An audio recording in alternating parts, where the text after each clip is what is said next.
Hello, hello, hello. Welcome to the stream. I think I got everything set up correctly now. I think, probably. We'll move that a bit more that way. There we go. What are we all up to tonight? If I could get a audio-visual check in the chat, that would be great. I've had several streams lately where I've messed up my audio, so that's been fun.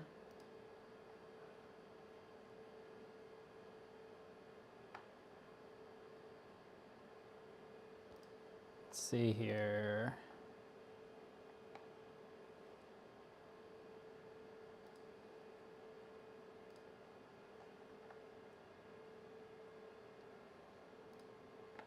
Okay.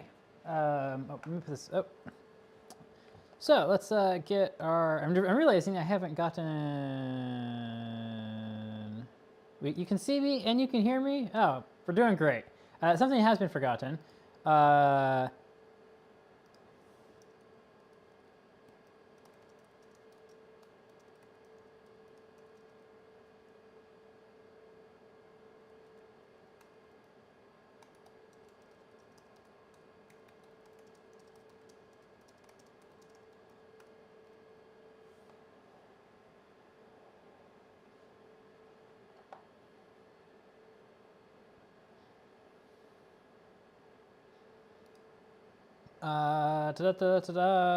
Okay.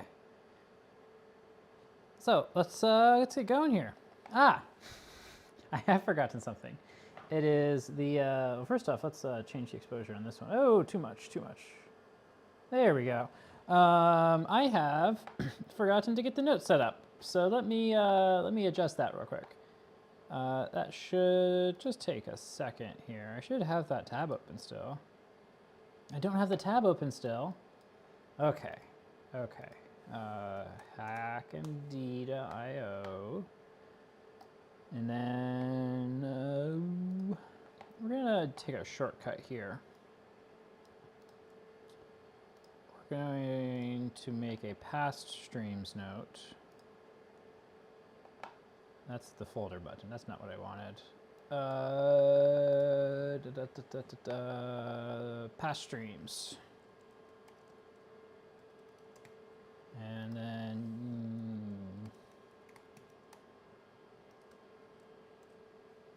we're going to copy that there. And then here's the. Why did that not make a note?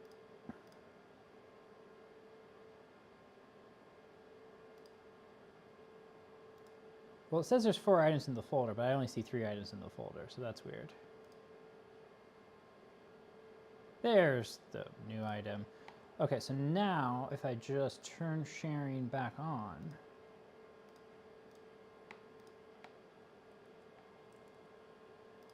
and I refresh it, hey, look at that. I got the note back. And why is chat not working?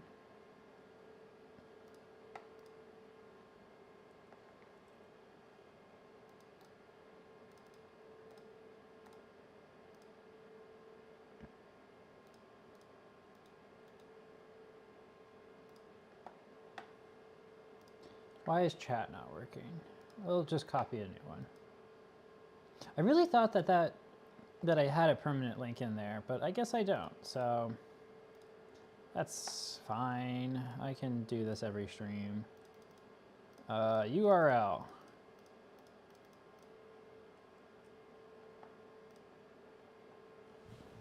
We did it. We did it, chat. Welcome to the stream, chat. We did it, chat. Okay. So we can put that back now and put this over here so that I can always see what you all are saying and read it from across the room. So we left off with the goo is very viscous. Yeah, wasn't that a great time? Just for those of you who are just joining us, I'll go ahead and show you all some of the pictures from last stream. Remind me later, I don't want this update. Look, pictures.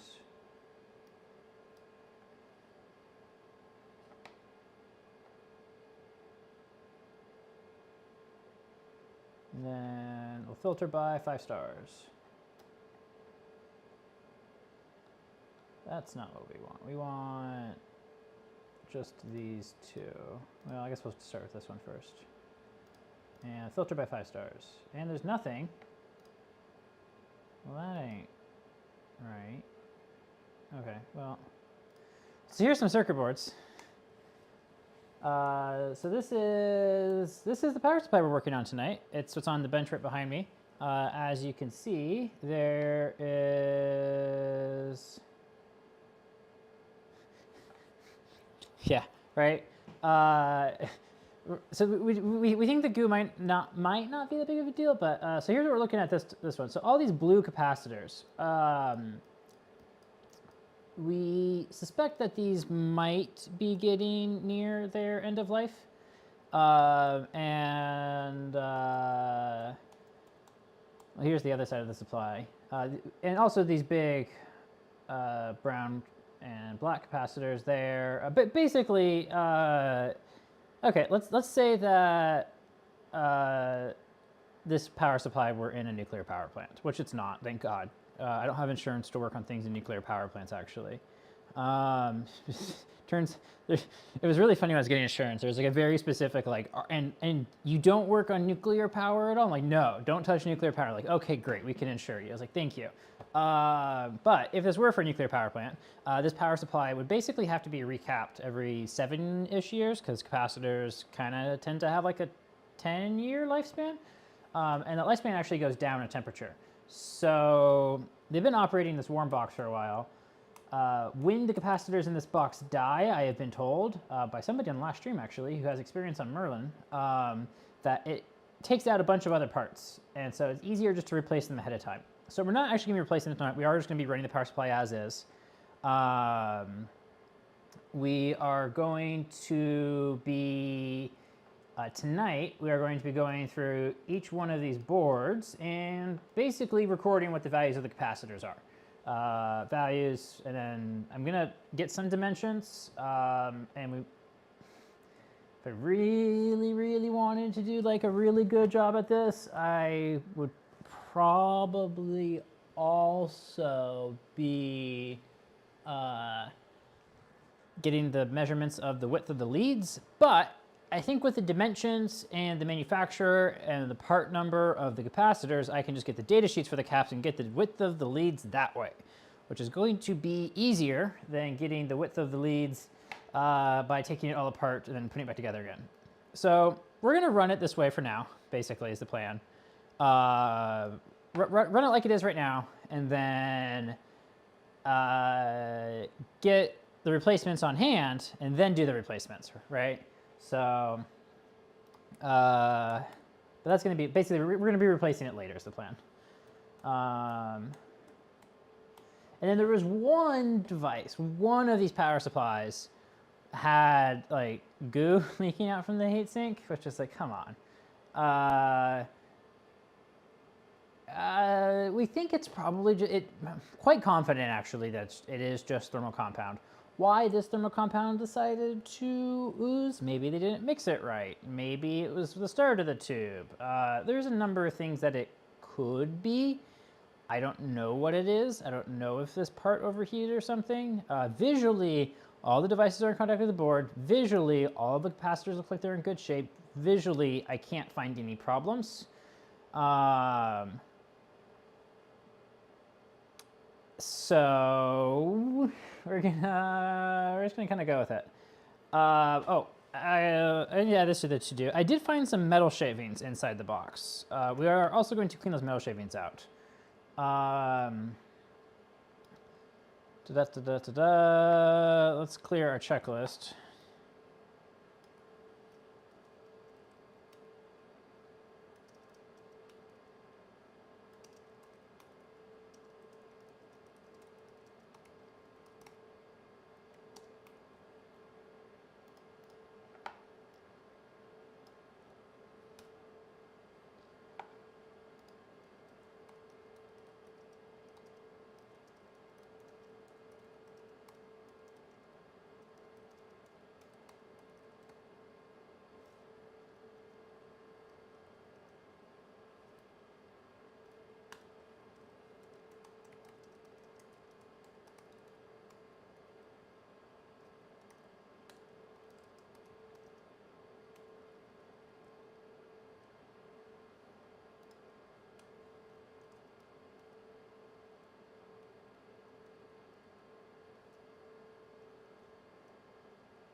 final visual inspection, and then we're going to close up the box, remount the AC distribution box, remount the DC distribution box. Okay, so that's what we're probably gonna do tonight, as all of those things, if I had to guess. Let's see here. Oh, I appreciate snarky moods in chat. I appreciate the snark. The snark is how I cope personally. So, you are good. So as far as voltage rails goes, there are many voltage rails in this box. Basically, let me find a good picture of it. Each one of these cards right here, we're calling them daughter boards. Each one of those daughter boards is one voltage rail. So some cards have 4 voltage rails, some cards have like 5, I think, voltage rails. Some cards have 3 voltage rails. And I know I've got a good top-down picture that shows all the various voltage rails.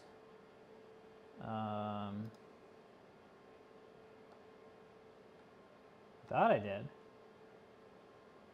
That'll do. So yeah, so the first card's got 4, second card's got 4, third card's got 5, fourth one's got 4, then 3, and 3.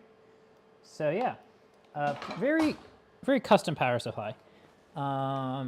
It's strange like how modular it is without being like completely modular. Like everything's not interoperable. Like it's all custom, but it's also modular, and it's like that's interesting.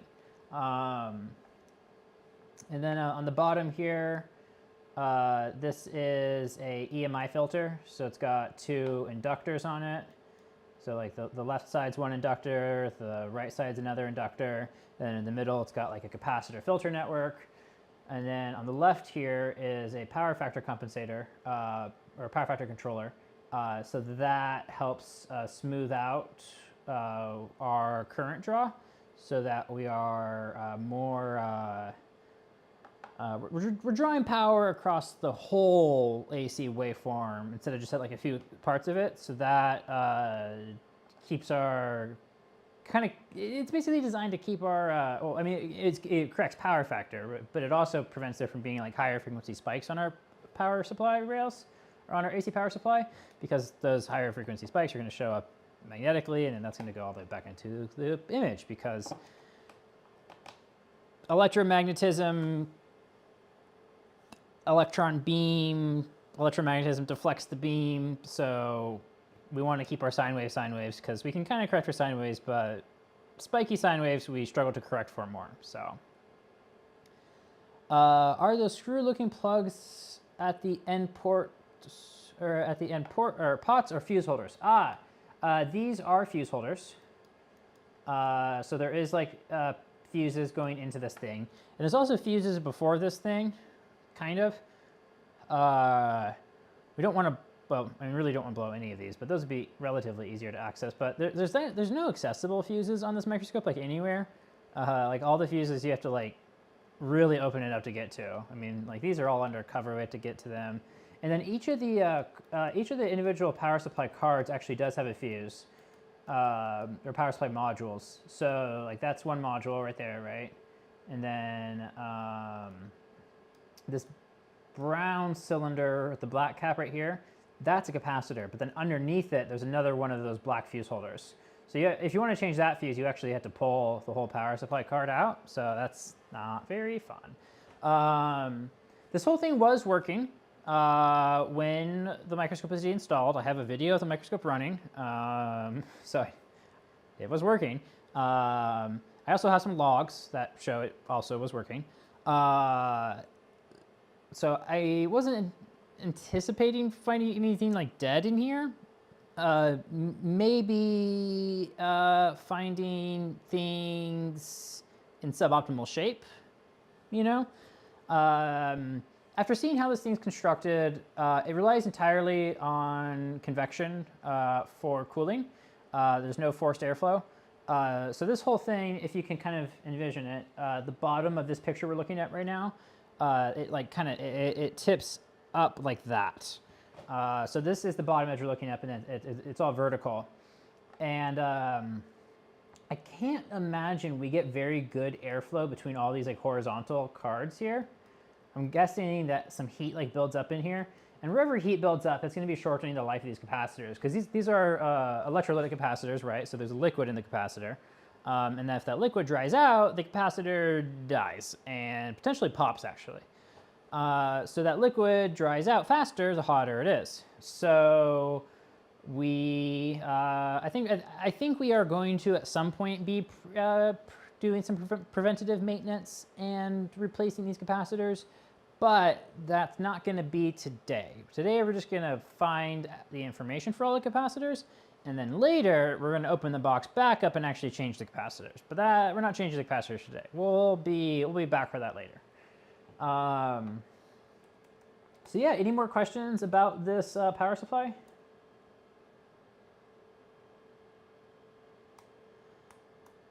Engineering for repair parts market? I don't even know. Like, this power supply was replaced under service contract the first time, right? Most of these microscopes are under a contract, and the contracts usually include parts.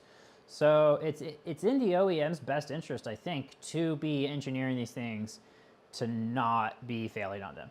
This power supply actually was replaced once already. The date of manufacturing on the power supply is in 2018. The date of manufacturing on many of the components in the supply is in 2017 and 2018. I don't actually know when it was installed on the microscope.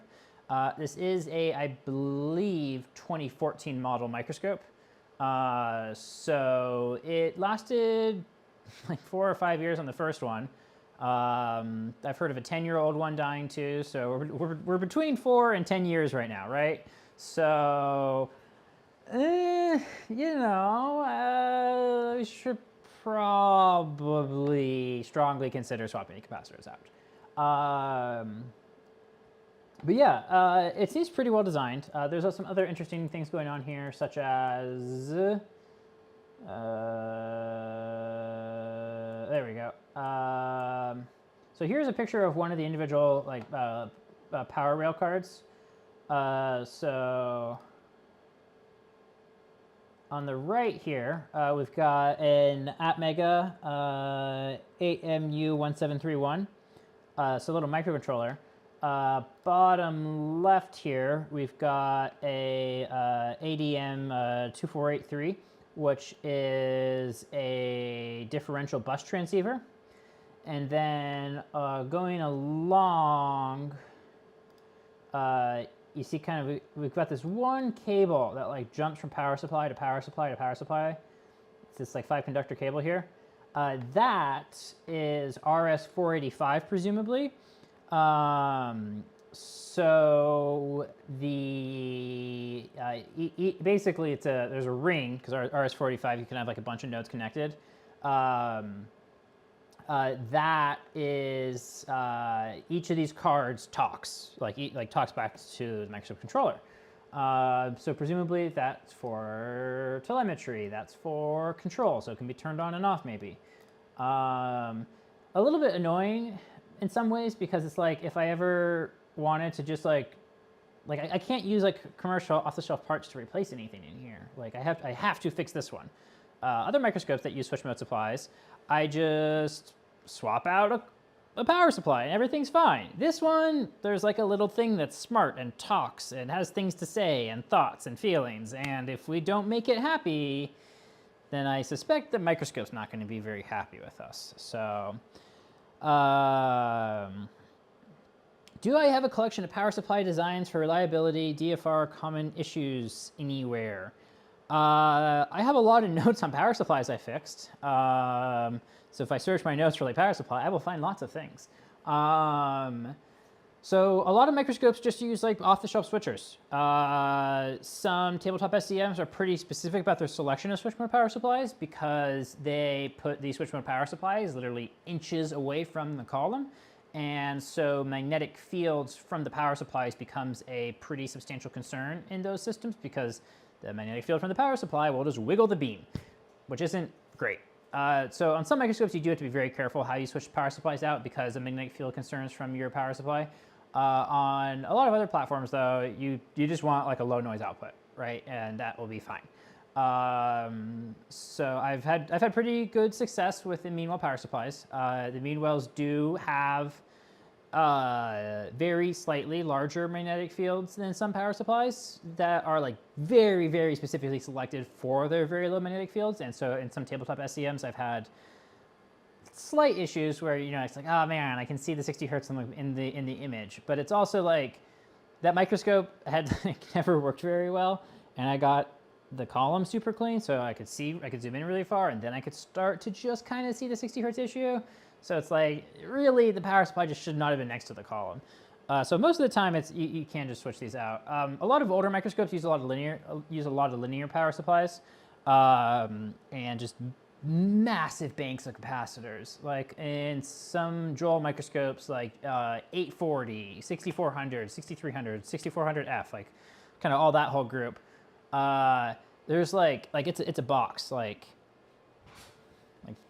that wide, like wider than I am on camera, right? Like it's literally almost like 6 feet wide, and like I don't know, 18 inches deep and like 36 inches tall or something.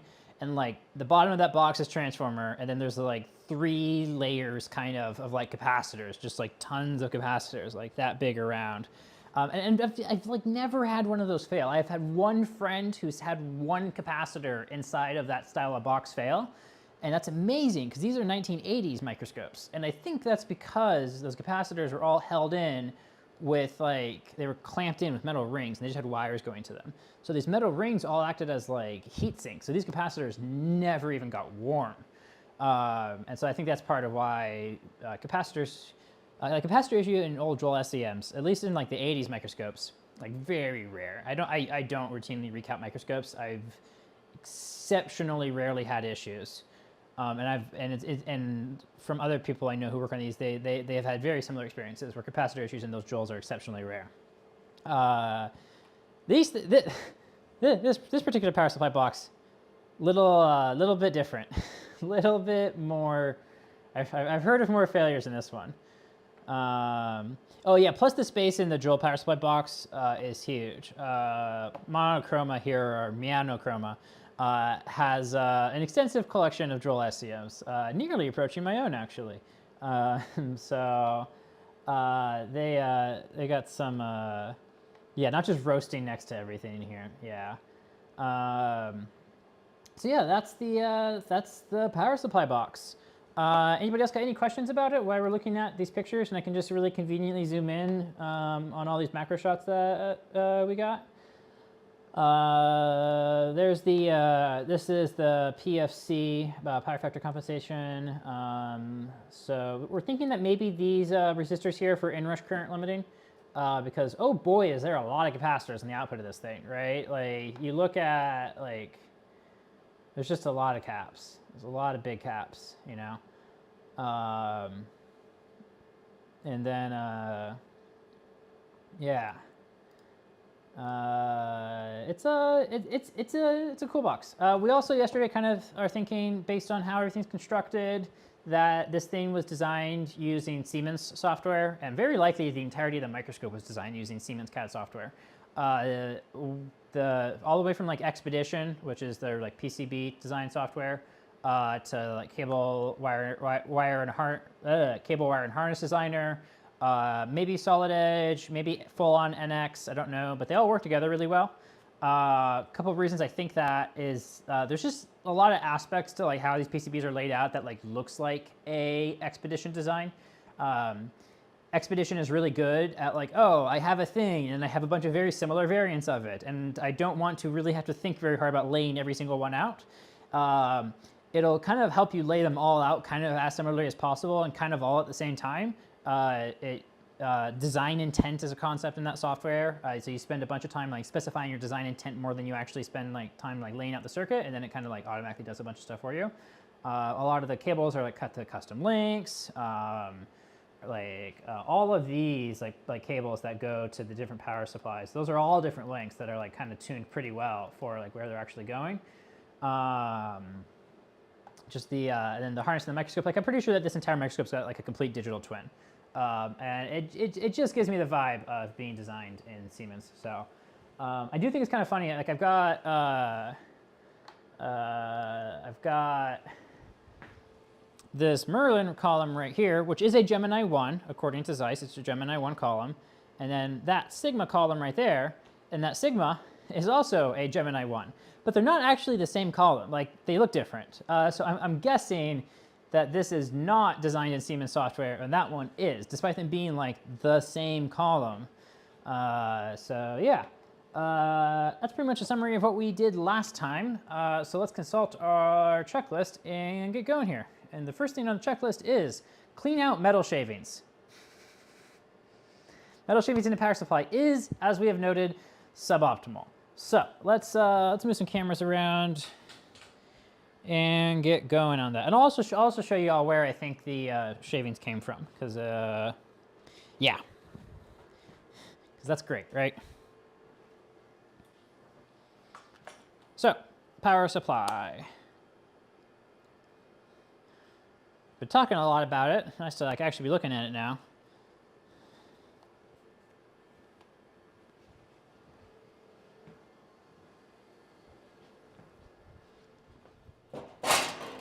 So this is the cover for the power supply, right? So we've got all of our D sub connectors have got the standoffs on them that we are going to have to thread back in, and there's a lot of them to thread back in, right? So those all went in, and I think the threads on here are fine for the most part. And then in addition to the holes we see on this case here, can you see it on camera? Yeah, I kind of can.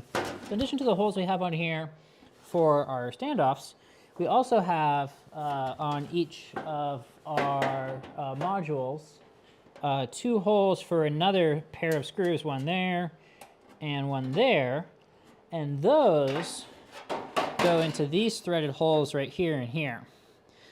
So I've noticed on at least one of them a metal shaving that appears to have come from this threaded hole down behind these carts when I was doing an inspection of all the devices being clamped onto the heatsink. And it was like 2-ish millimeters long, kind of like curved and like kind of about the diameter of that hole, it looked like. So that's, you know, suboptimal to have metal floating around in there like that, especially on the back of the PCB. Well, the front would probably be worse because the front has got the surface mount devices on it, but I don't like it on the back either.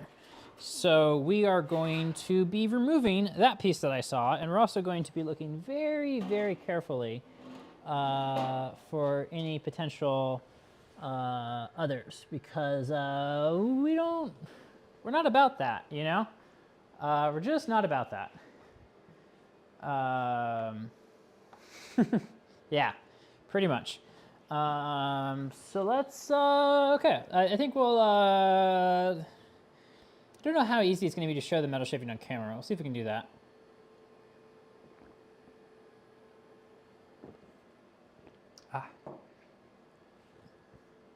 Man, I let my tea bag steep way too long. That is some strong tea. Wow.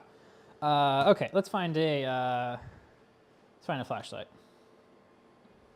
I know I was using a really nice one for this on the last stream. And then I also remember on the last stream setting it down and not finding it again until after the last stream. Ah, yes, it's right where I set it. Okay, there we go. So let's go ahead and switch to our macro lens so that we can get, well, macro lens is 35 millimeters, this is 100 millimeters. It is pretty far back in the power supply. Minimum focusing distance is like 0.45 meters. So minimum focusing distance is, come on, is there. That's actually pretty good for this. So let's just drop this tripod down.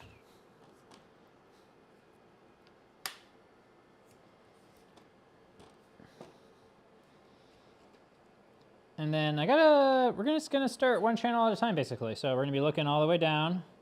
Let's go manual focus. Let's really bump our exposure up so we can see back there.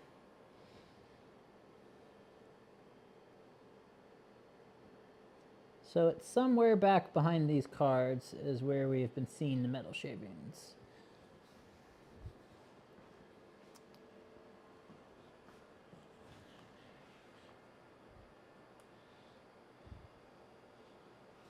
So instead of trying to look for them with the camera, this seems like the best thing just to look for with my good old Mark I human eyeball first. So I'm gonna do that.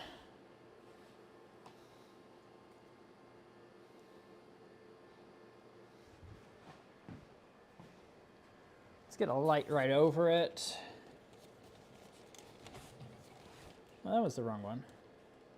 I do not want to loosen that off the light or off the pantograph.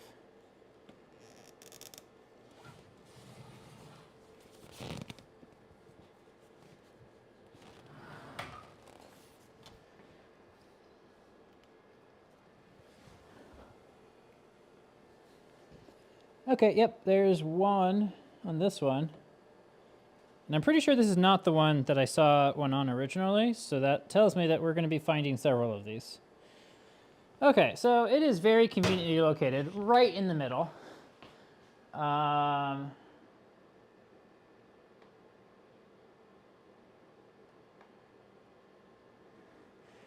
said the tea is bitter. I didn't say I like the tea that bitter. I would have rather not steeped it for as long. In fact, I would have rather steeped it for quite a bit less time than I did. So now that we have found one, right smack dab in the middle here, we need to figure out how we're actually going to go about removing it. And I don't have a plan for that yet. I was kind of thinking a cotton swab, but it'll probably grab it. And it does actually reach more than halfway. So we can try just getting it like stuck in the cotton. We could also, I'm not sure this is a good idea, but we could use adhesive on the end, right? I do have some sticky swabs. Actually, I'm gonna go to sticky swab and we're going to attach the sticky swab to the end of this swab. So we're gonna go in there, we're gonna hit it with the sticky swab and that'll take it right out. So let's go retrieve some sticky swabs. We get to go on a swab hunt. That's the cotton swab bin, but I need the sticky swab bin. And I don't remember right now if I have the sticky swabs on my shelf or if I have them somewhere else, possibly in a toolkit. Sticky swabs. So these are actually like clean room grade sticky swabs. They're pretty cool things. I'm pretty sure they're in a toolbox. It's actually in the front room right now, not on my tool wall. Boop.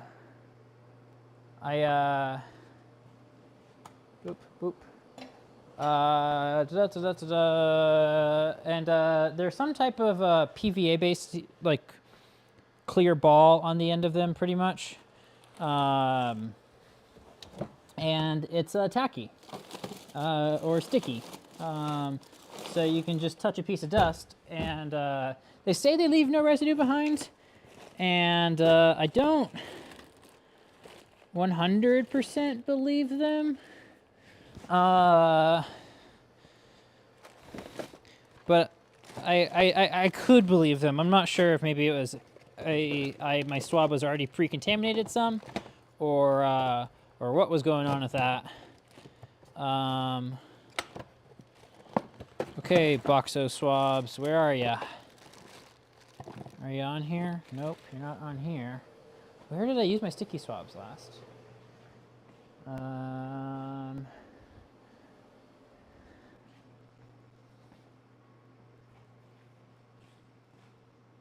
Was I using them on the last optical microscope I was repairing? That's very possible. It's exceptionally possible.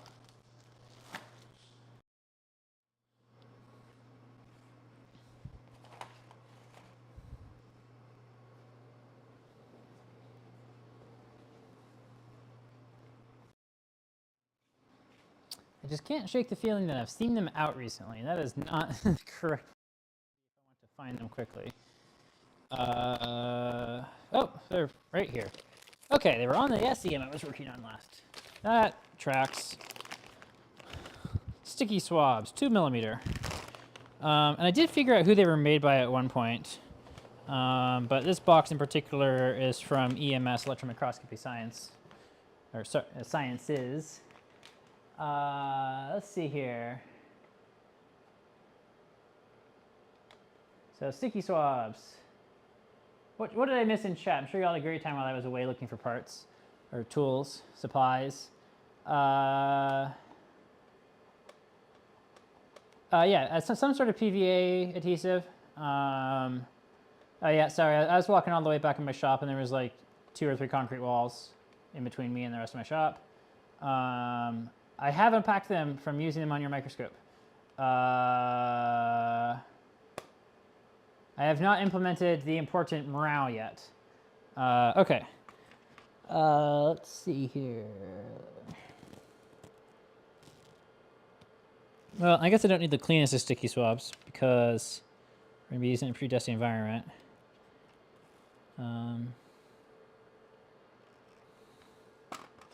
We have a swab. Now, we must attach our swab to our swab. So how do we want to attach our swab to our swab? We're probably going to use tape. I could actually use a zip tie. I think a zip tie sounds great. Let's use a zip tie. I should have zip ties on the cart right here.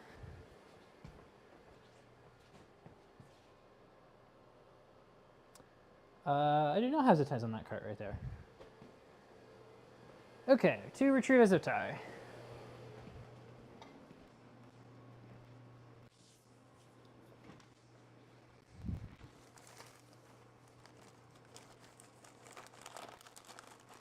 We're going to use a blue zip tie.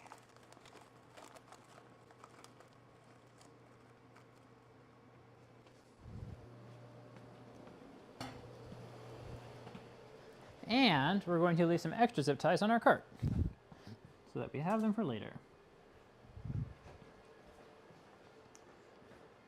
Swabception, pretty much.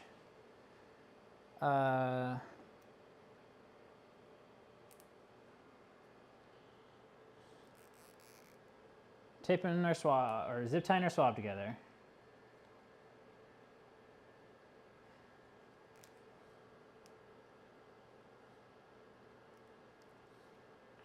And I think we'll use 2. Okay, you get it 1 click tighter, come on. Okay, that 1 click tighter, that really did it right there. Oh, we might be okay with 1. I think we'll try it just with 1 to start with. And let's cut the tail off this.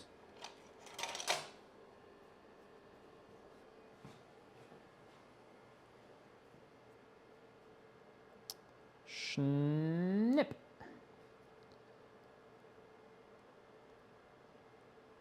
Look at that. Look at our invention. Swabception. Swabception indeed. Okay. I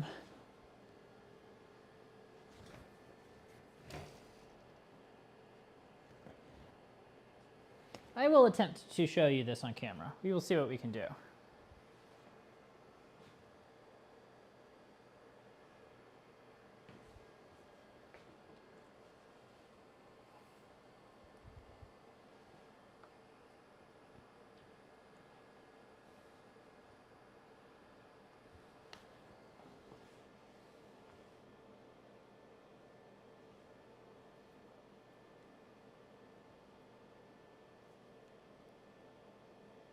Okay, I think we're going to be able to do this.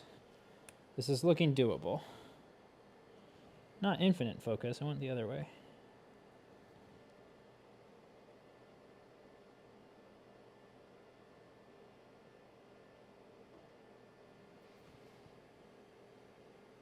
There it is.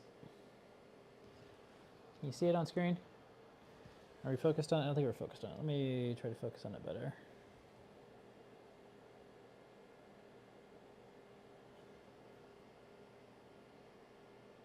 Yep, okay, kind of top third of the screen, little horizontal piece.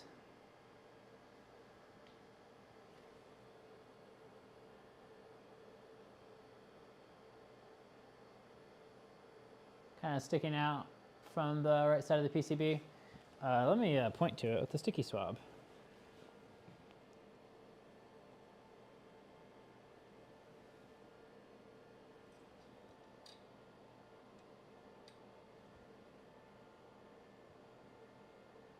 Right there, you see it?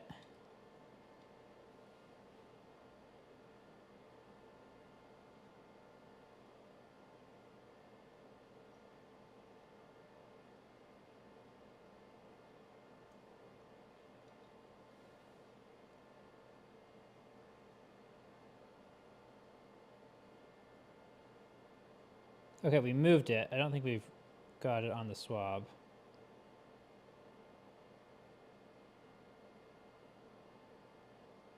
Yeah, we only managed to move it. Okay, I'm gonna have to do this without the camera in my way, because doing this without depth perception is very challenging.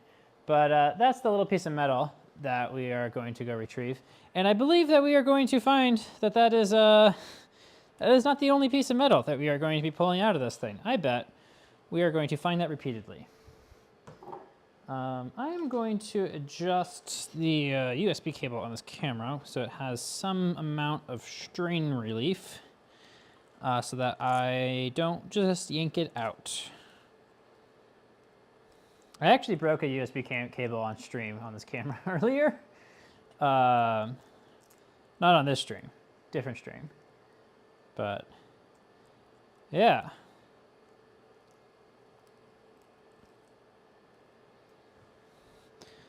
Was suboptimal.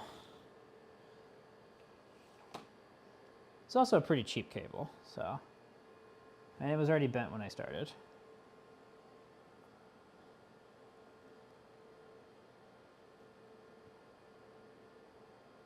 Okay, shall we?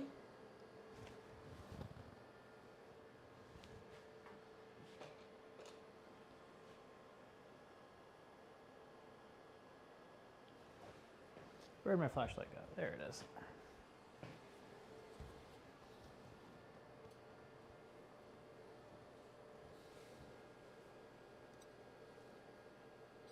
No, we actually got it pretty far out.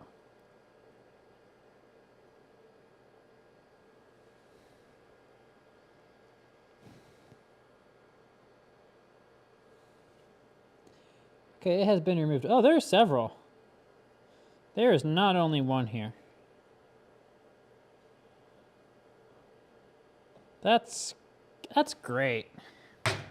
I just love that for us so much that there's several metal shavings inside of this thing.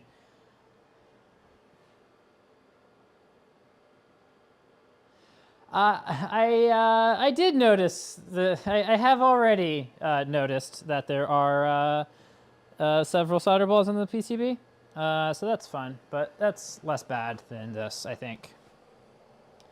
So now the question is, how do I get the metal off of the sticky swab?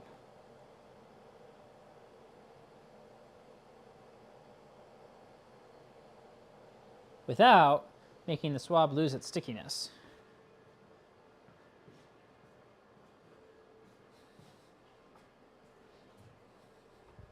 How about something else that's sticky? How does that sound, chat? Will you sticky to get sticky? Will you sticky to get things off the sticky swab? Is that stickyception? Just like swabception? Okay, let's do we'll just do some good old Scotch tape. That should work out.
The way the reflection's working here is rather trippy.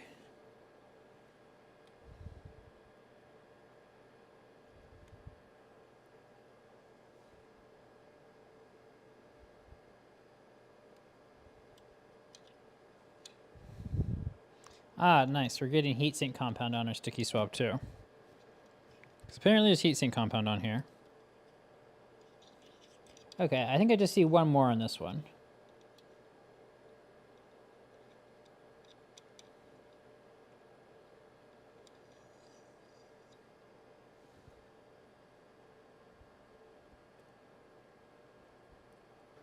There's a lot of little tiny flakes.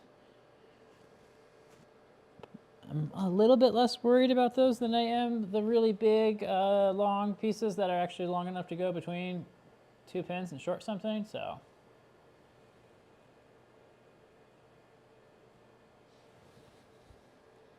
This is kind of what you get when you thread screws into metal in an electronics enclosure. You get really tiny little shavings. Unless you've got like really nice threads. But threads in a stamped sheet part, less likely to be what I would classify as really nice threads.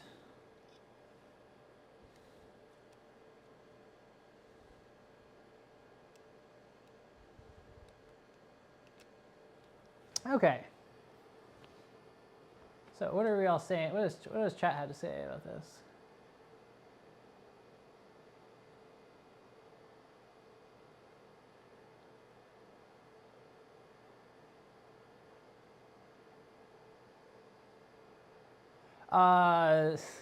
So I believe that that the shavings came from these tapped threaded holes on the top edge of these cards when the screws went into them. The ones that I saw have so far basically been right beneath these right beneath these holes. So okay, let's move on to number 2. See if we see any in here.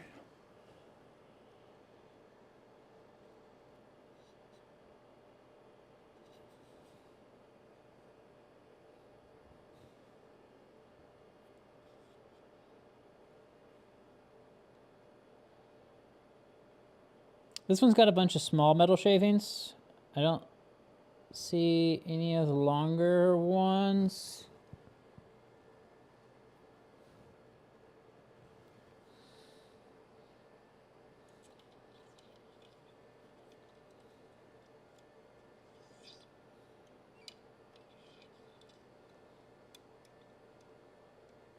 Let's see if we can pull some of those out. Should be able to without too much difficulty.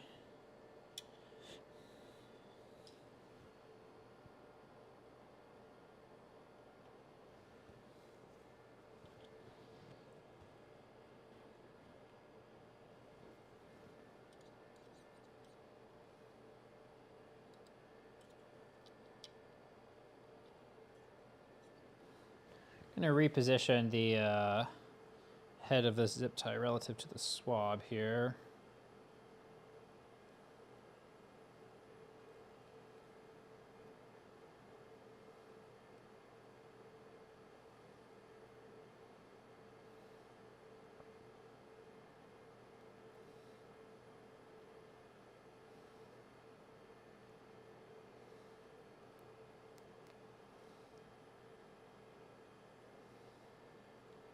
Oh, that loosened it some. Okay, there we go. That's what we want.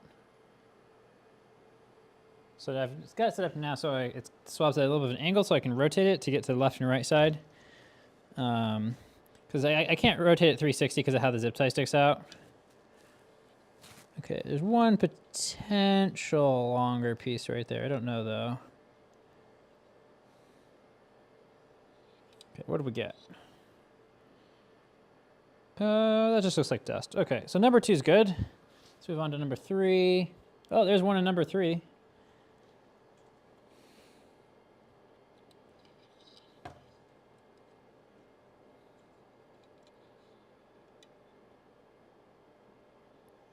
And this is the one that I originally noticed this on.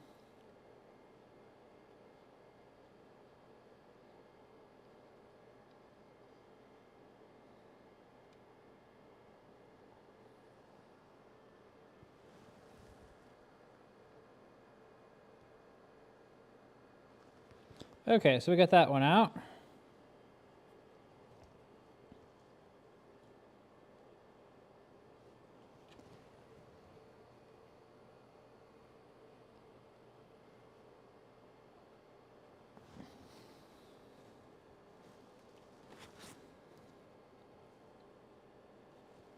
There's another piece. I can't tell if it's a fiber or a piece of metal. I'm betting it's a fiber, but we'll check it out.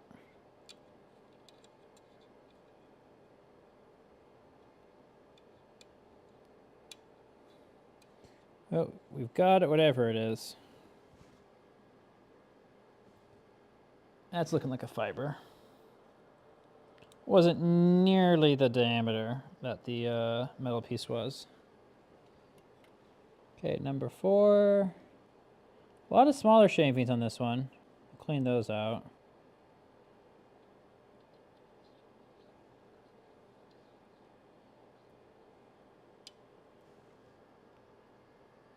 Oh, we got one slightly larger piece of metal there.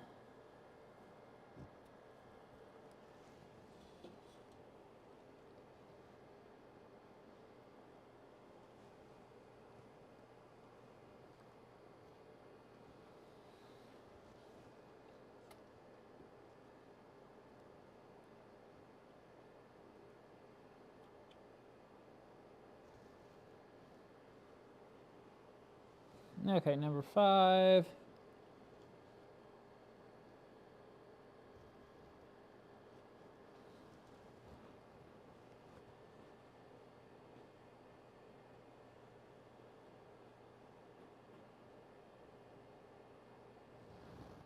Number 5 is actually looking pretty decent. Don't see anything in there. Number 6.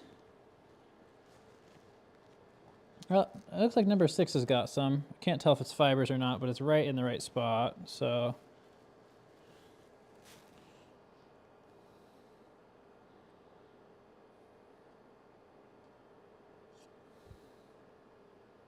Don't know what that is. No, it's not metal, so.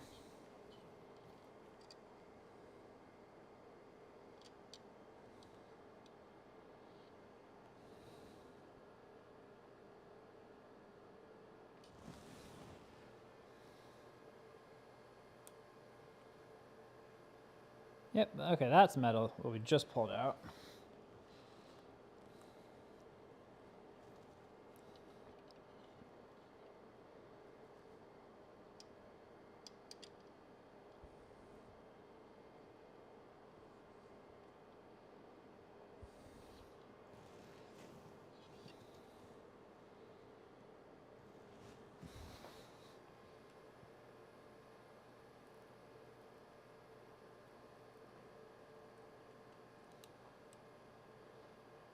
So don't put threaded holes in sheet metal parts above a circuit board.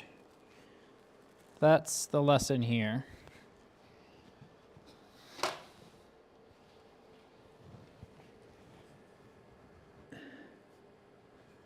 There's one on this side. Let me see if I can get, I'm just gonna go around to the other side. Okay, so that's that one.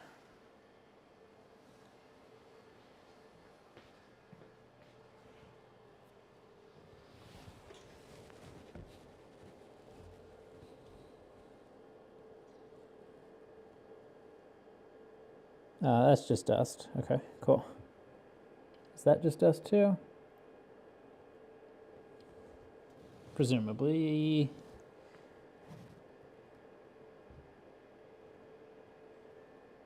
Yes, that is also just dust.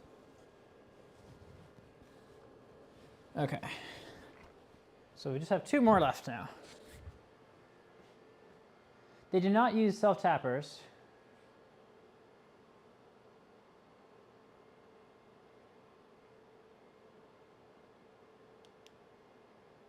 Yeah, be really good about deburring and cleanup. That's another good lesson. Yeah, not self-tappers, regular screws. Just these tapped holes here. Oh, you know what else? It appears that, and I don't know how big of a deal this is or not, but it looks like the holes on top here. So you see how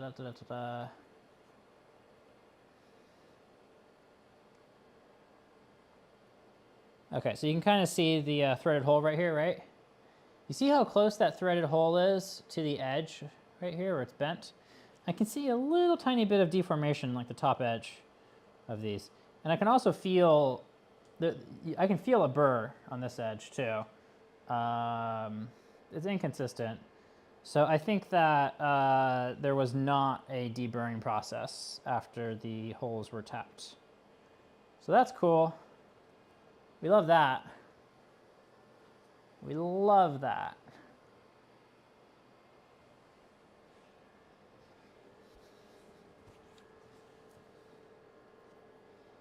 Oh, there's a big one in this one, I think.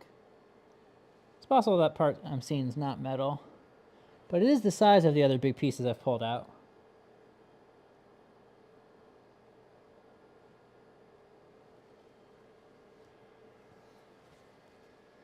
Interestingly enough, I believe these were drilled and tapped from this side, from going that way, like just because based on the look of the hole.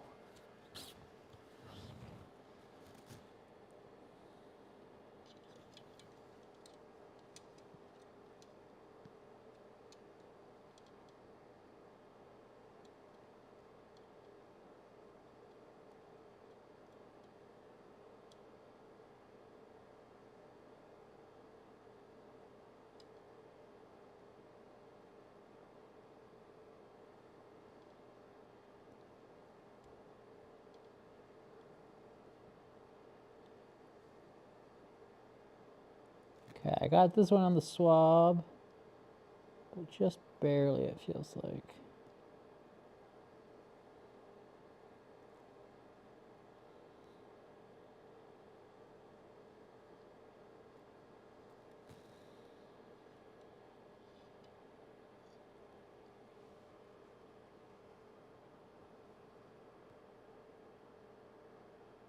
This one looks like a chunk of plastic.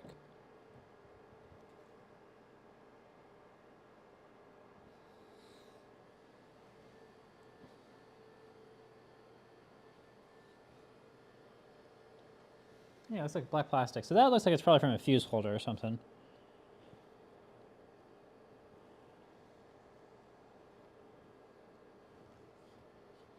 Okay, on to the last one. How are we looking?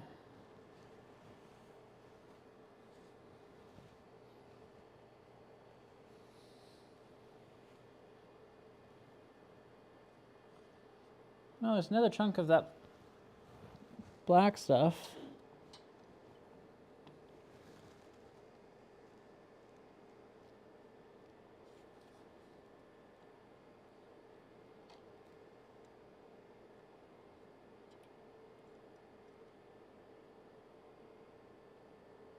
It's a rather inconvenient place to get to. Oh, there we go, I got it.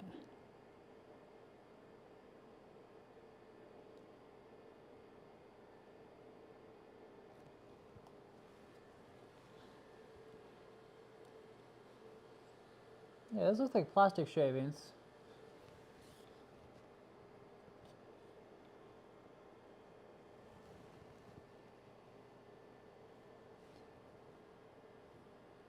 Okay, then I'm just going to visually check out each of the threads.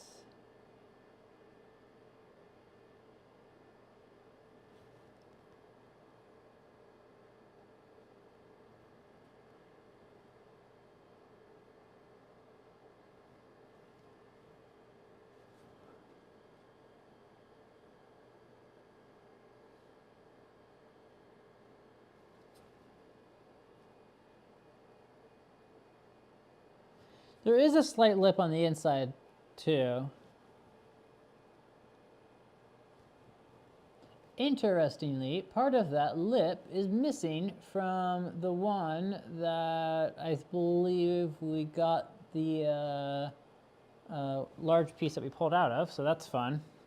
So I think I can see exactly where it came off of. That's cool.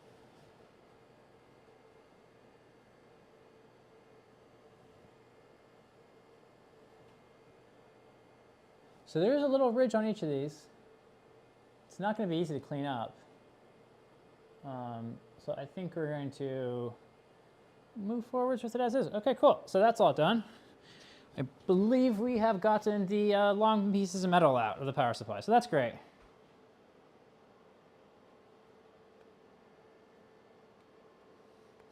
Oh, they censored a 60-minute segment? Great. Has it been leaked yet?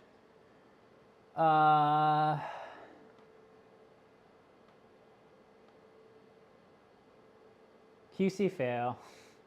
I mean, it wasn't a problem until they put the screws in, right? So how could they have known this was an issue before they assembled it? They would have had to assemble it and then take it apart again, basically.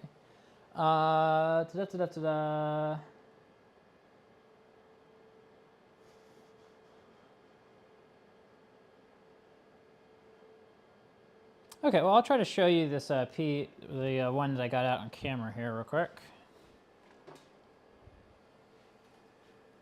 Oh, I heard that.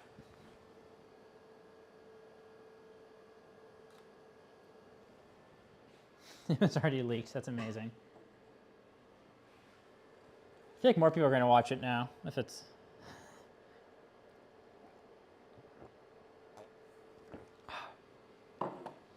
I saw one of the emails that got leaked on it, but I haven't seen the actual thing yet. Okay, so let's let me put the link to the note in the chat for y'all, but let me also check it off.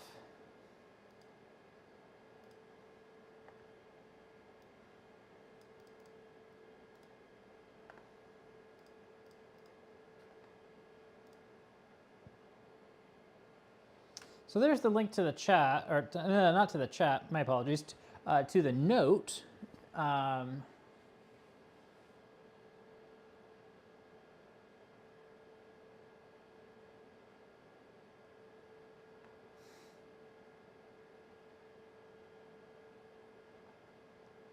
Okay.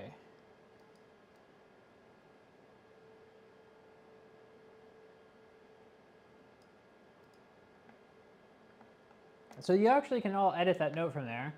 So if you see something I do and you feel like there should be a note on it, feel free to add it to the note. Okay, let's see if I can show you this thing on camera.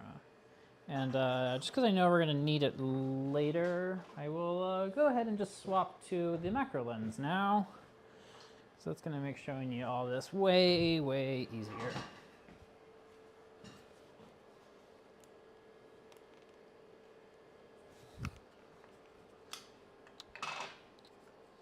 Say ah.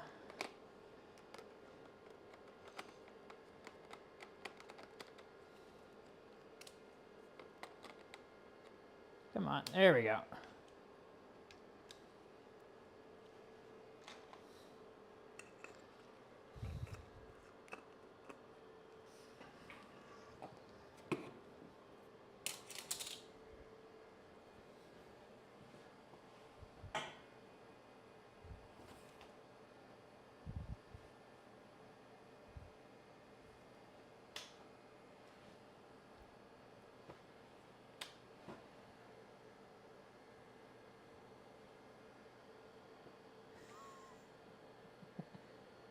Come on. Okay, tripod, we can be, that's fine. Okay, we'll figure this out. We'll get there eventually.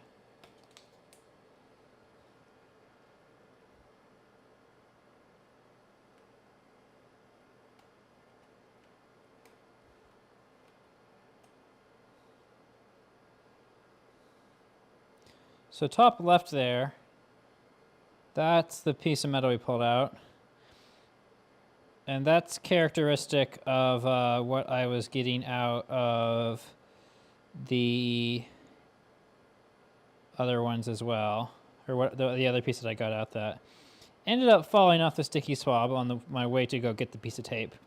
So yeah, I didn't want that in the shorting out some pins. That seems like that would be bad. Too bad you can't digitally zoom in when it's in UVC mode. And then it's all pretty much other stuff that I pulled out. So those black things are bits of plastic I found. Not really sure what their deal is. I think it's from the fuse holder though. Cool.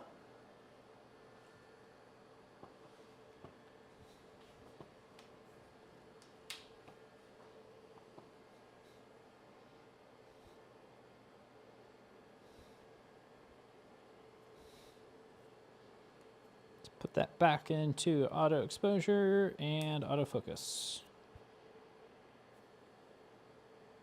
You feel like trying to focus today, bud? Yeah, it's in autofocus. There you go. That took you a sec.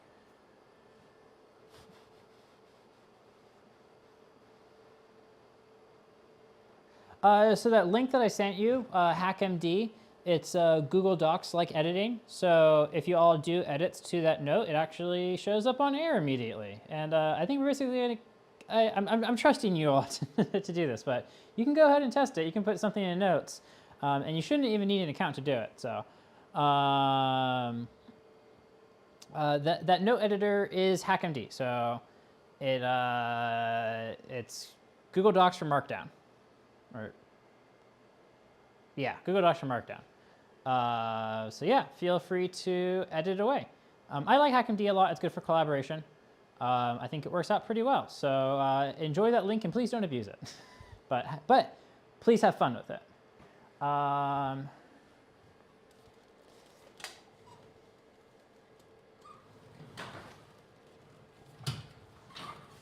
Okay, so we got the metal shavings out. What's next on our list?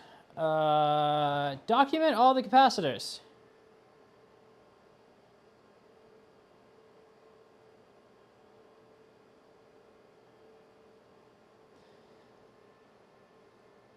Yeah, Mars does have an atmosphere, but it's just it's as they say, just enough to be annoying because it's or at least on re-entry. So it's enough you have to think about it, but too much, or it's too much that you can't not think about it, but it's not enough to actually meaningfully slow you down enough. So yeah. Anyways, I know that I do save these sticky swabs sometimes because they're not cheap. Or at least where I bought them from, they weren't cheap. You can actually get them pretty cheap elsewhere. But I know I got heatsink compound on this one, and I don't want to accidentally get heatsink compound on anything else. So this one is going in the trash. But I think we'll go ahead and just hang on to it on our swabception here for a little bit longer, in case we need it again on this stream. So okay, so capacitor values. How do we want to go about capacitor values? That's an excellent question. So it looks like probably 90% of the capacitors are the same value, I think. So let's figure out that one capacitor. And then if that's good, well, I mean, if that's good, let's figure out that one capacitor. And then we're just going to count how many of that one we have. And then we'll go back and do all the others. Okay, actually, it looks like there's two variants of capacitors that are very common. And as we count, we will go through and we will make sure that they are actually all the same thing and that they are what we think they are. But it looks like we've got 2, 3, 4, 6, 7, like 16 of the same capacitor on each board or something. And then these three boards have a different value of capacitor for some of them. Probably because these boards have a higher voltage rail on them. Because I think these boards have a 42 volt rail, and the rest of them only have up to like a 24 volt rail or something like that. So that's probably why there's a different capacitor in these three on the end here.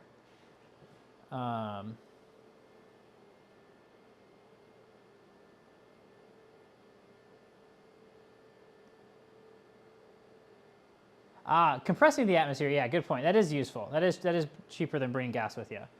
But we've got battery powered hand tools now, right?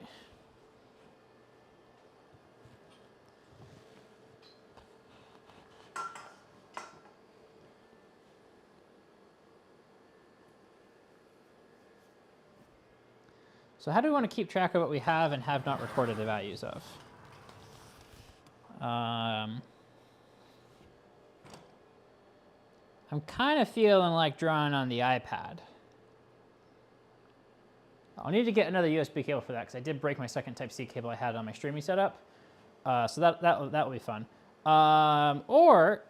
Thank you for noting that the sticky swab is not reusable in this case. Or if y'all want to, you can put the stuff in the notes for me.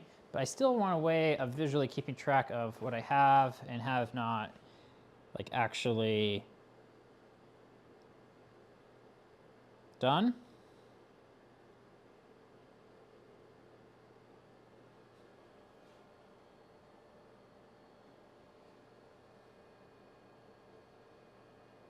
Well, we're just going to go through and do the values of the capacitors to start with. So I think we'll go, drawing on pictures on iPad is always is a good way of checking things off. Or usually is a good way of checking things off.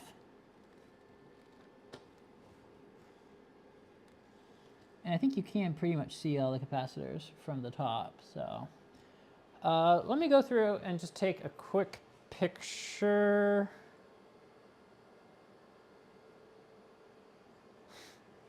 Sorry for giving you that brain worm. Well, if y'all want to do cap values, so we're going to note a little bit more about each one, but I am going to get set up to draw on the caps too, because I want to ensure that I don't miss any. So let me get image capture set up here. I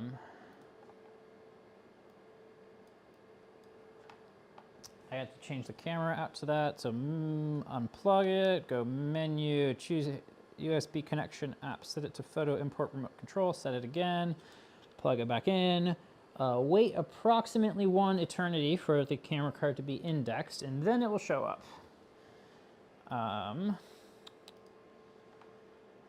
macOS may be indexing photos of your memory card.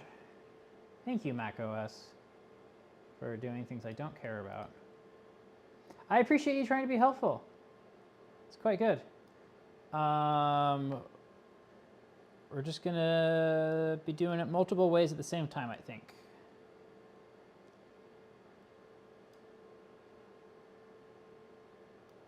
Because I want the drawing, I want to be able to draw on the capacitors just so I make sure I don't miss one of them, if that makes sense. Okay, so once that's done indexing, we're just gonna go through, take a picture that shows all the capacitors on each module. Let's rearrange some lights while we're waiting. Oh. I put on an extension cord. I didn't want to do that.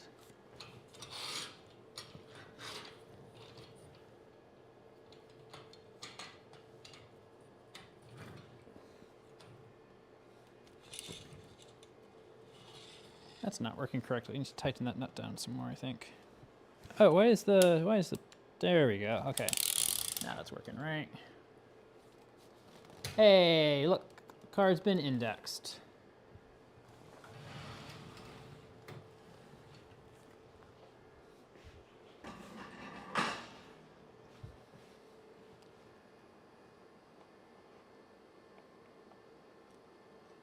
Yeah, part values, I think we'll try to get those directly into the note.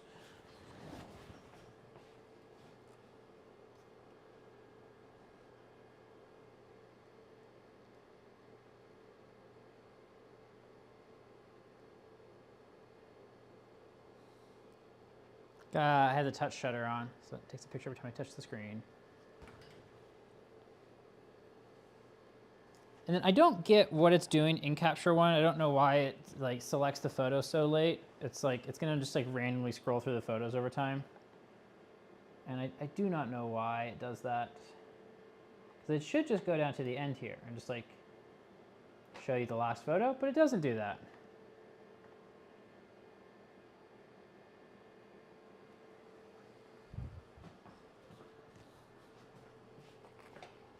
Okay, so let's see if I got all the capacitors in that picture.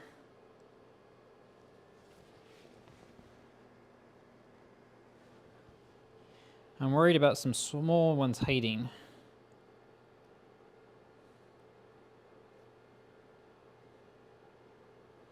I can line that up better.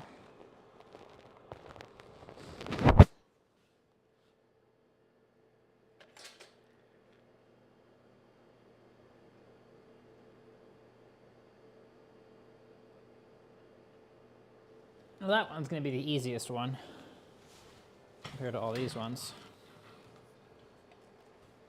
But at least I can get the lighting right up in there.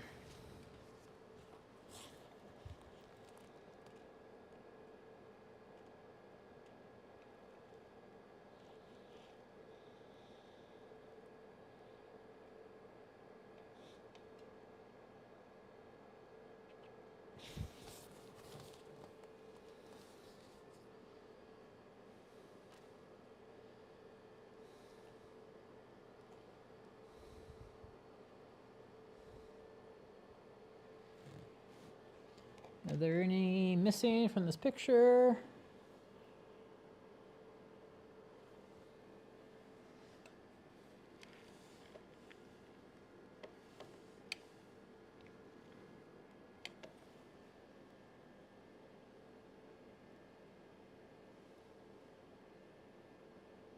Yeah, we can pretty much figure out most of the values just from these pictures. That's great.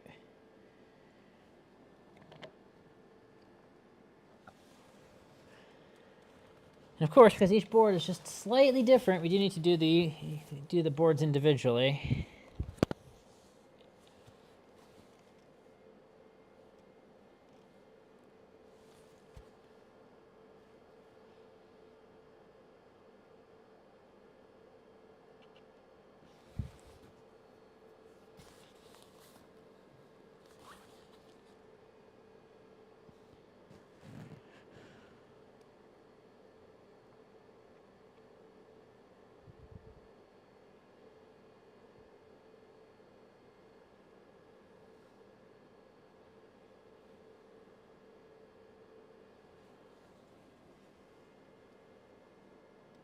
There are some that are a little bit harder to see, but I don't think I can get one picture that'll capture all of them really.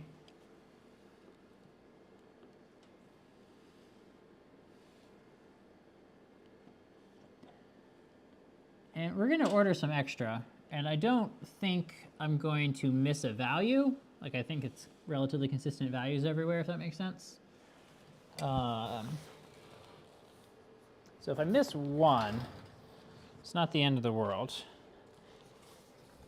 I just don't want to miss one value, but again, I don't think that will happen. Okay, make sure I'm looking at the right board through the viewfinder. That is the fourth board. Good.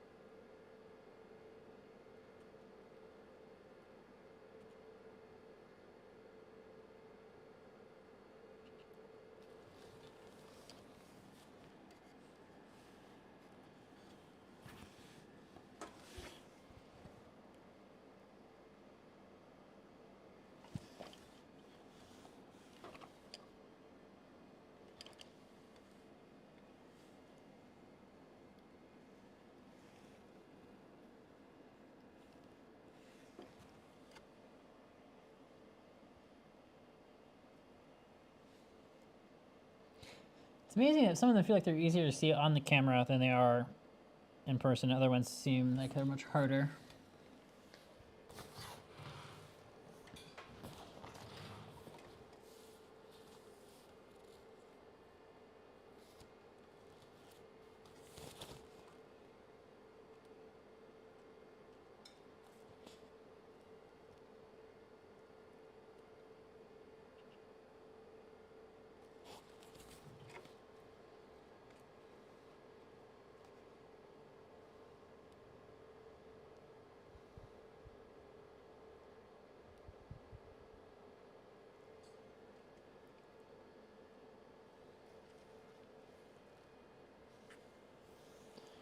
Okay, this one's looking pretty good.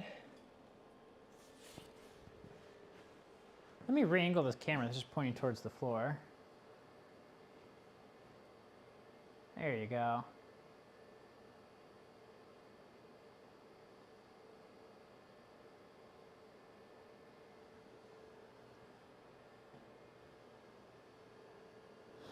Blue towers. Yeah, okay, so there's actually two, there's a short blue tower and there's a tall blue tower.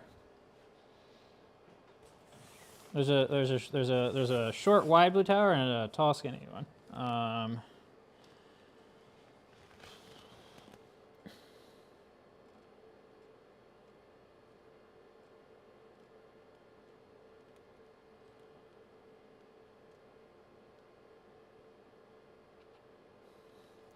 And there's a very small brown one too. Very small.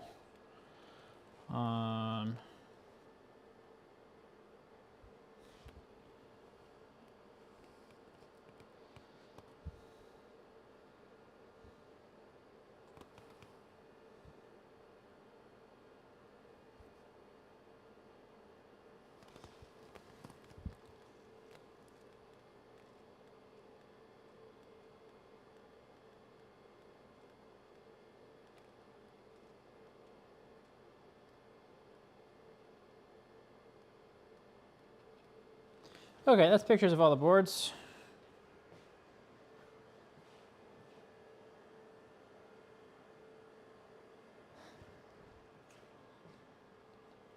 And then I'll try and get good pictures of one of each type of the capacitors from both sides, we'll say.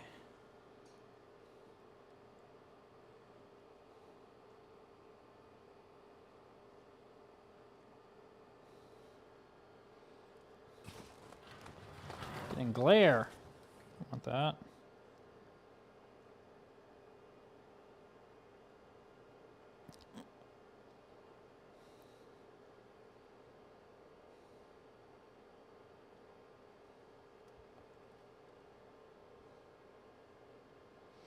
So our first tall blue one is a, well, we'll go through that afterwards. I'm just gonna put some pictures right now.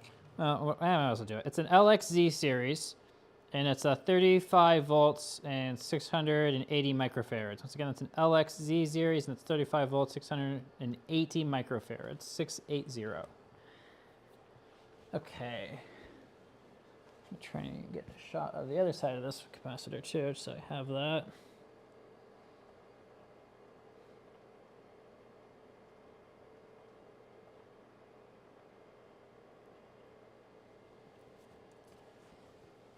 And then, where's another one? There's one of the very small ones.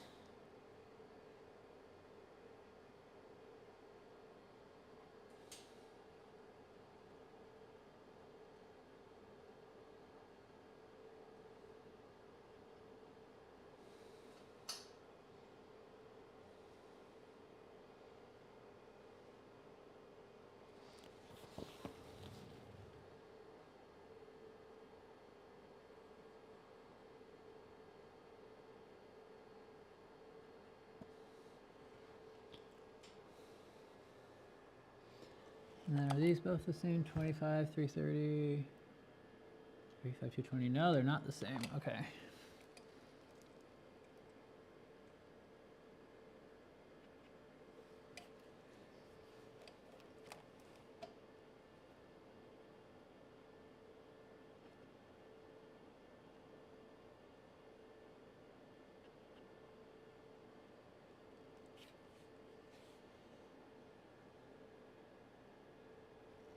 Five 220.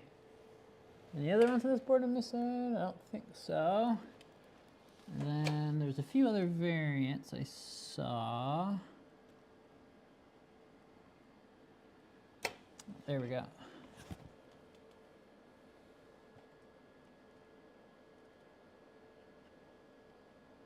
That's actually not a variant. That's the same as a different one too.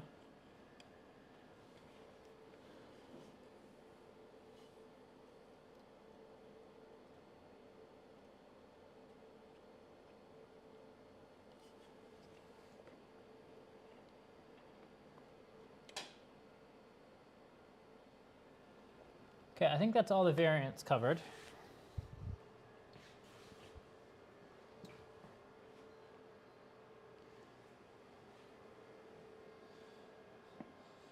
So there's actually two of the small chunky ones, we'll say.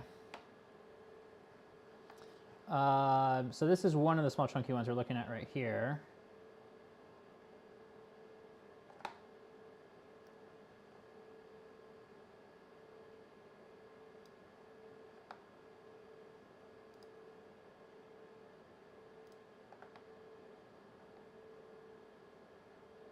I didn't get the model number of that one, or the part number, or the series on that one. So that's a 25330. It's going to be Chunky Boy A. And then I think this is Small Chunky Boy B.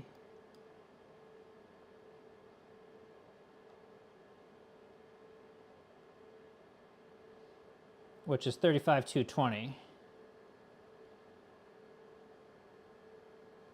And then that looks like it's a KY series on this one. Let me make sure the other one's a KY series as well.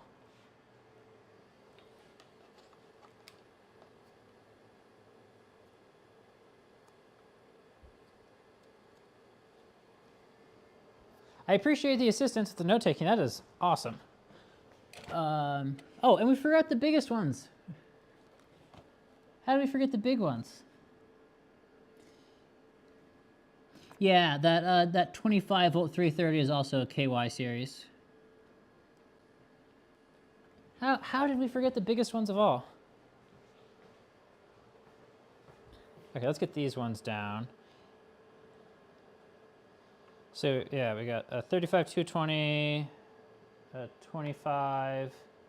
Oh, it's doing the thing where it scrolls on its own. I'm not trying to like make it scroll over the place. It does that whenever I have the camera plugged in.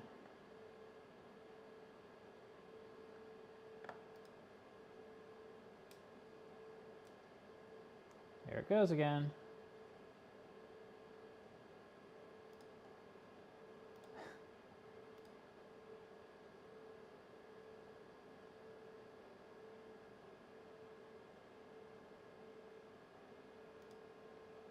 So that's a 25 volt 100 microfarad KY is the small one.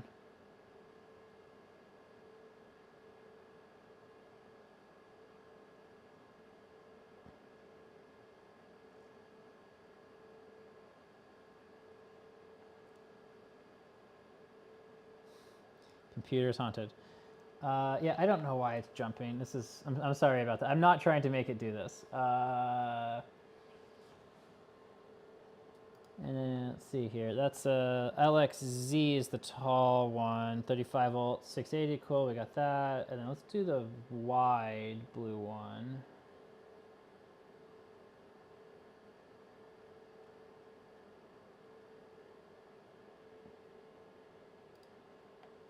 That is okay. So yeah, there we go. So that's the LXZ 63470. Okay, I think you got them all, except for the one that I missed. But you're keeping me honest. You're keeping me on track, which I appreciate. Okay, let's get this pointed, or let's get this resized. There we go.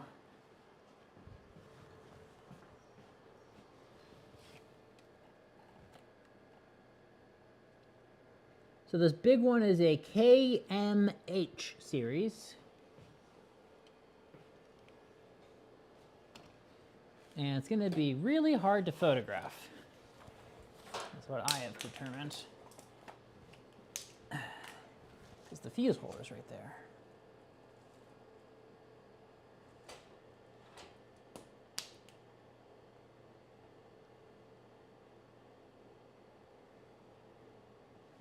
Hopefully depth of field's going to be my friend here. So it's 450 volts, 200 something microfarads. Looks like 220. Let me do whatever I can to get my depth of field up. I'm going to have to increase my ISO, get my shutter speed back up. There we go. Hopefully that's all of the depth of field.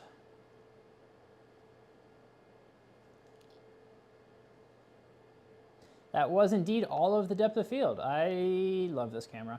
Okay, so 150 volt, 220 microfarad. And then, yeah. Let me do that from just another angle here too.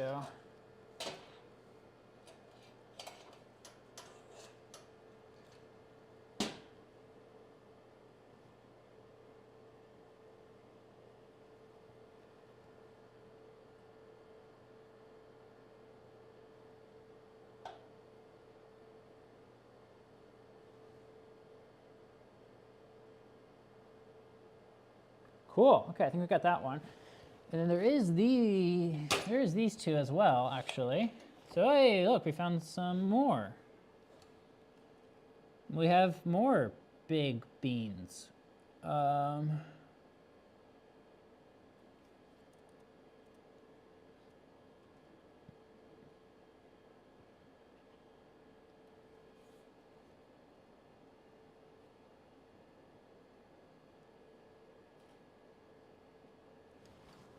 I heard that.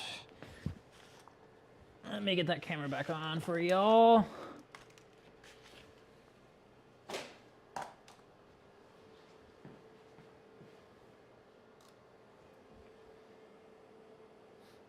Ah. Well, I'm sorry for making you do work after hours. Well, but I also appreciate it.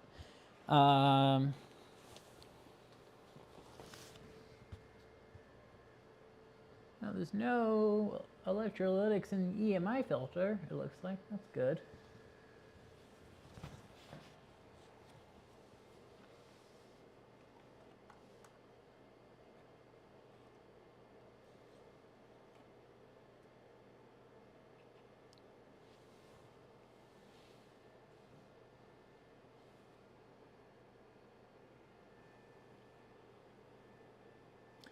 What's this? There's one capacitor that's different. Well, that's weird. So check out this one. So this is second to last module here. It has a different capacitor.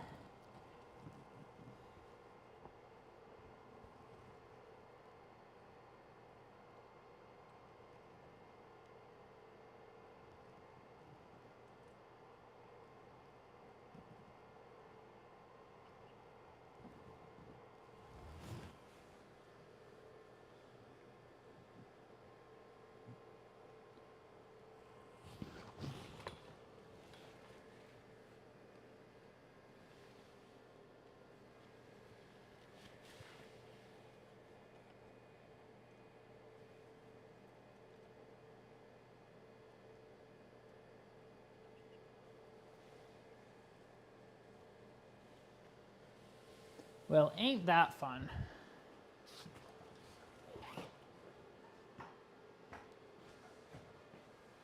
Camera reception. Say hi to y'all.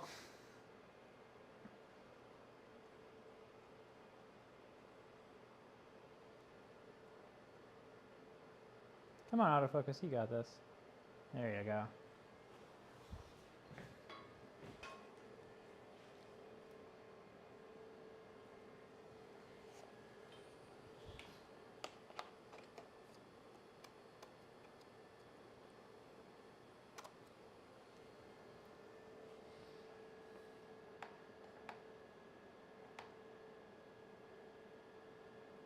So who makes this one?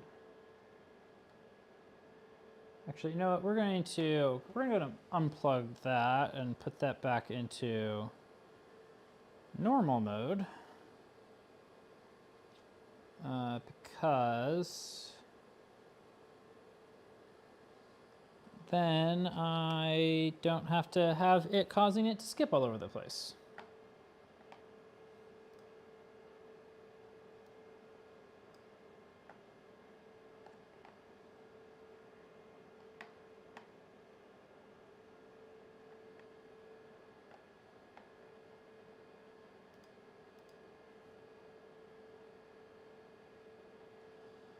Okay, so we need the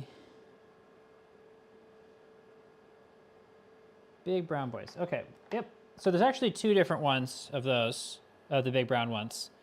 There's the big brown ones that are on the power supplies, and then there's the big brown, and then there's a different value, different voltage for the ones that are. Oh, it's still skipping on its own. Really? That's annoying. And then there's a different value / voltage for the ones that are on the power factor card.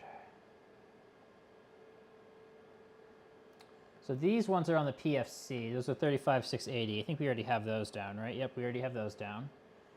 And then these ones are different. So that's 450 volts, 470 microfarads, KMH series, 7D JN4M. So let's call these ones the B ones, and let's just note that these ones are on the PFC and nowhere else. Power factor corrector.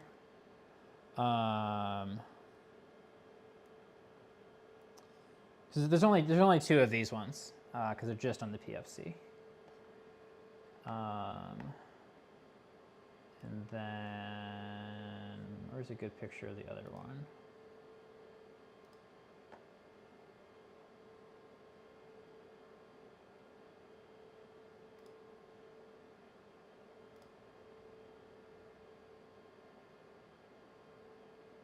So it's 450, 220.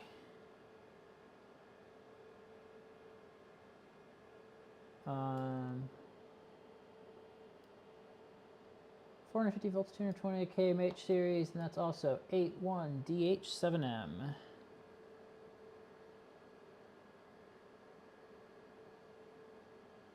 Oh, I guess we already got this one too. This is the first one.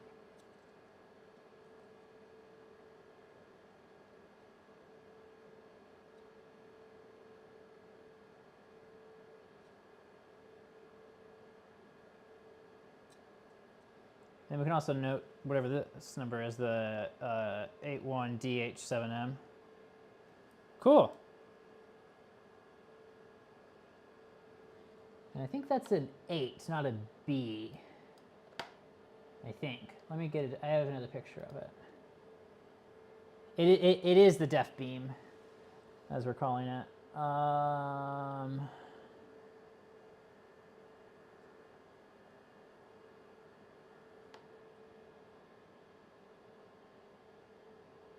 There we go. Oh, no, that's not it. That's the 7.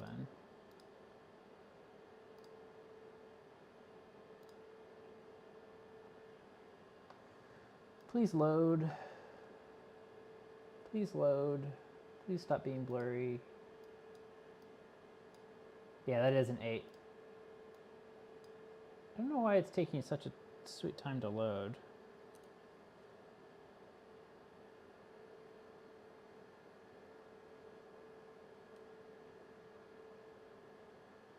Okay, so I think we got all the capacitor values, so now we just need to count them, if I'm not mistaken.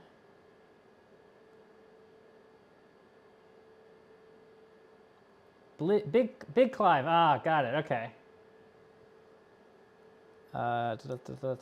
Okay, let's, so I need to basically just go through here, and now it's time to export the whatever we actually care about, which is going to be all these JPEGs, because those are going to be the HDR'd ones. So how do I filter by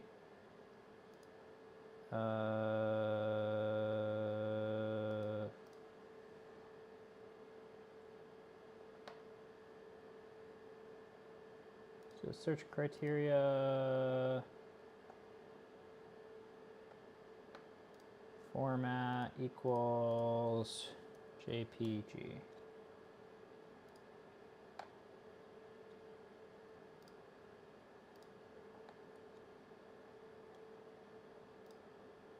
Not that.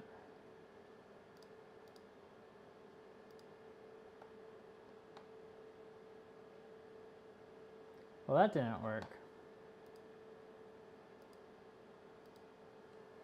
Probably has to have a dot.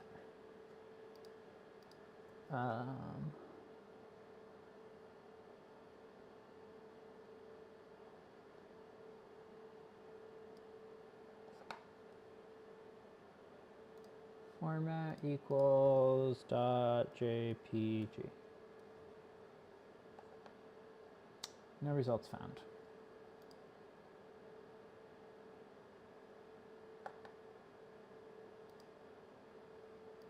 Display name contains JPG. Nope. The other, we got whatever item codes the other ones had. And then we're also gonna get, I think we're gonna get dimension measurements too. Yeah, we are. Or we're gonna try to. So that way we can figure out exactly what capacitor it was, in theory. And then,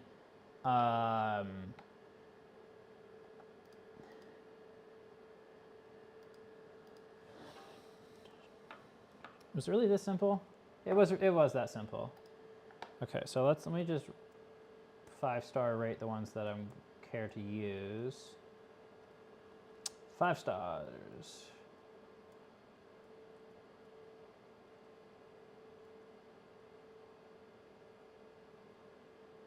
Five stars.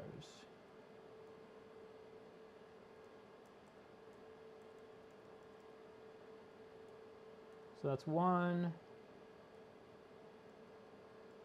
Oh, okay, I see here. 2, 3, 4, 5, 6, and 7. Okay, and then let's just rotate this one.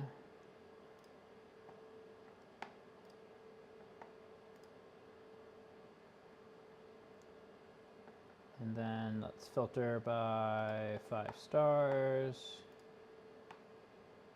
And then, so that should be 1, 2, 3, 4, 5, 6, and 7.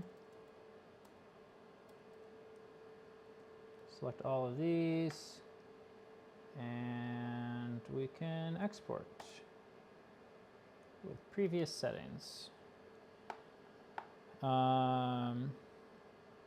You know, actually, there was some codes on some of the blue ones that I was able to capture. So let's look at those real quick.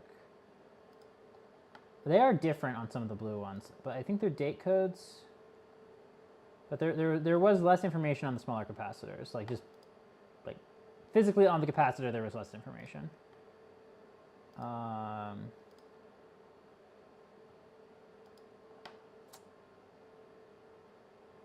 Okay, so we've got, oh, wrong button. So we've got 8 parentheses T4F. And that's on the tall one, which is going to be the 63470. I don't know what that means, so that's cool. Now let's check out our other ones, if they've got additional information also. They probably do have additional information, but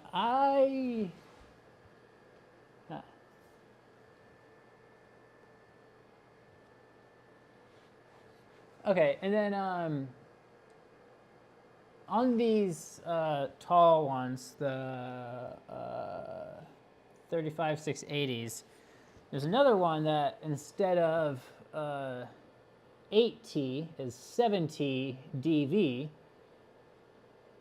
So 7 parentheses T and then DV is another code I'm seeing.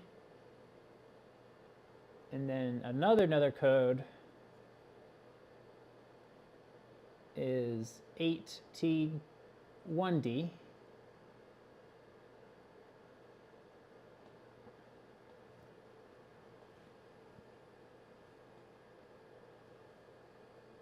And then another code, another code is 8T4F.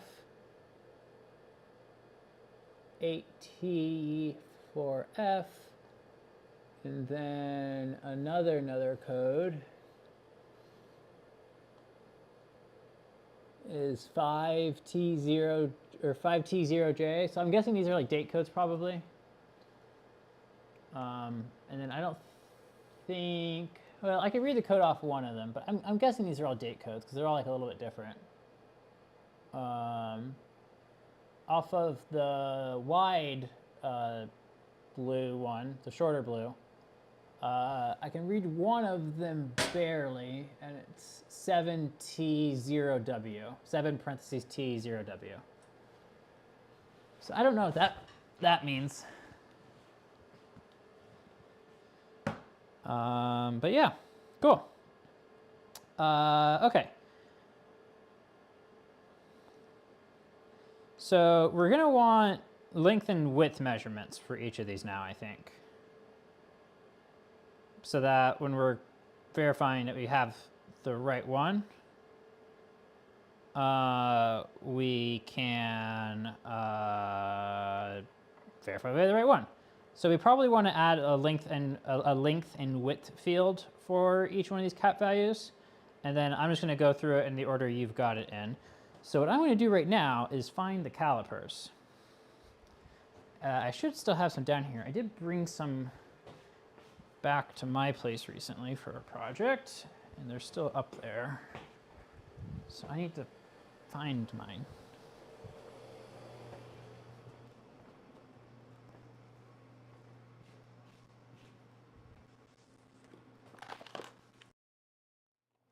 Well, those aren't calipers, those are dial indicators. Okay, calipers. And the microphone might be breaking up right now, I don't know. Oh, probably in the caliper box. What do you know? What do you know? They were in the caliper box.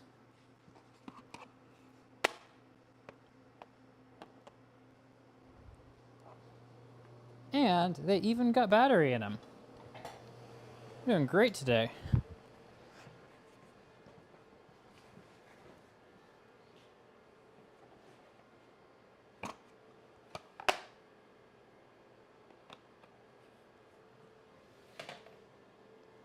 Oh, that tipped over.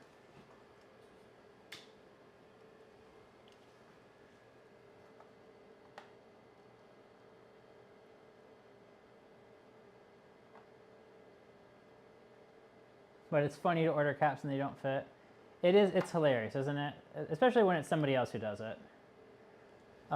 Okay, so we're gonna work on length and width now, I think.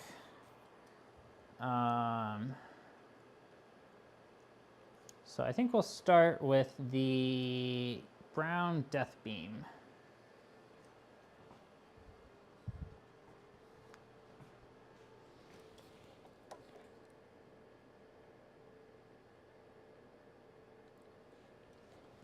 And then we'll go ahead and also document this with pictures just so we have it. So I guess we are going back to photo mode. Yay! Love tethered captured mode. Okay, let's do menu.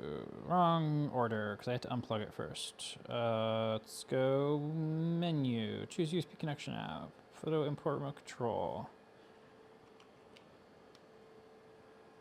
Oh, and it's telling me the battery's like dead. So let's put a new battery in it.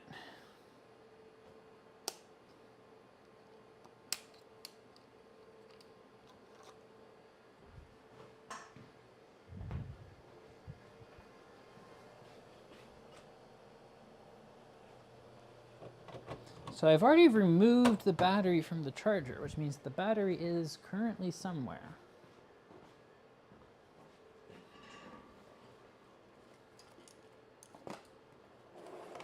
Ah, it's right here.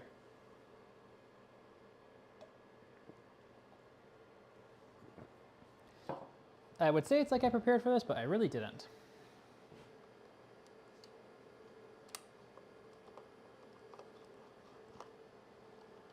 Do you wanna, there we go. Okay.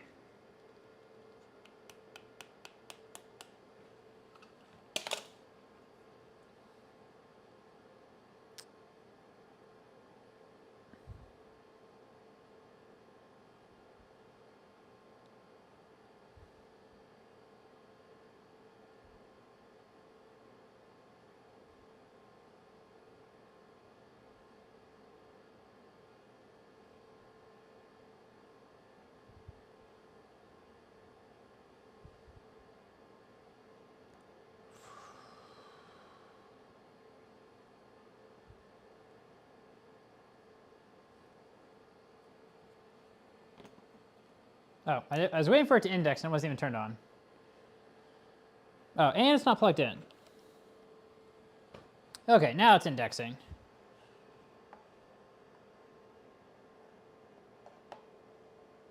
Hello. This is maintenance. This is a little bit of MRO, maintenance refurb overhaul.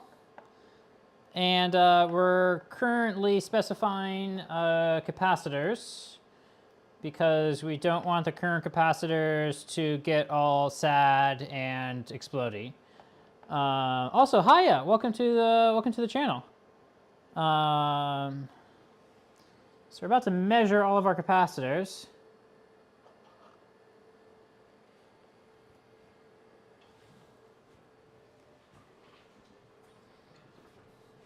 So we're going to start with the, what we're calling the death beam from Big Clive, apparently.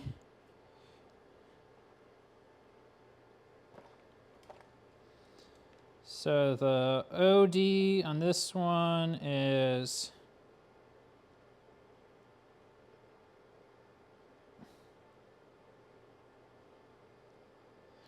25.61.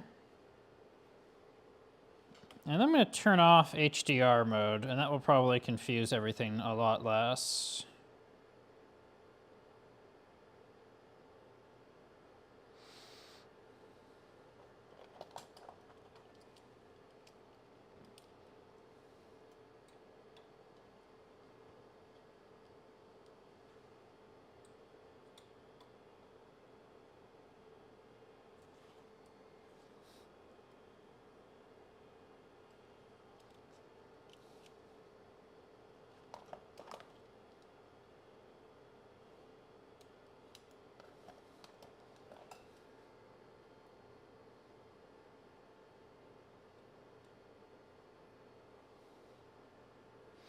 And then the height on this one is 50.54. So that's the biggest, so that's the non-PFC brown one.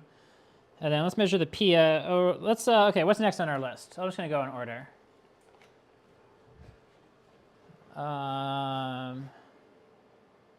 Blue tower short. Okay, blue tower short, I can do that.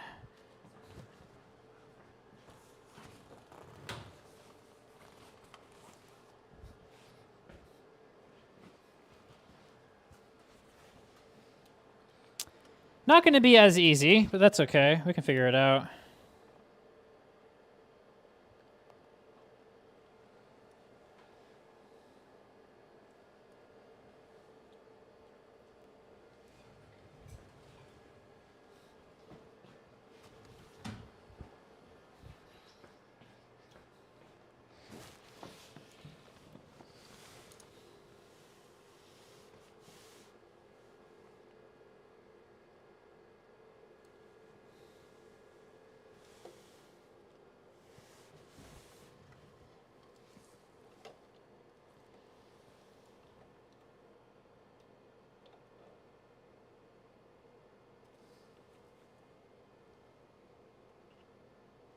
Can't even read it.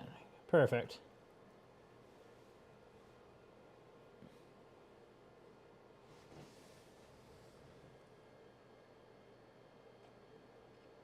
Come on.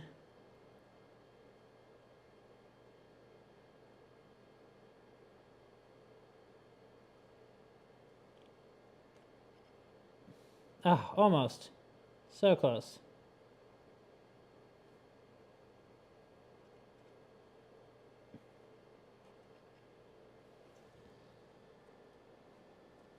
Okay, I think we got it.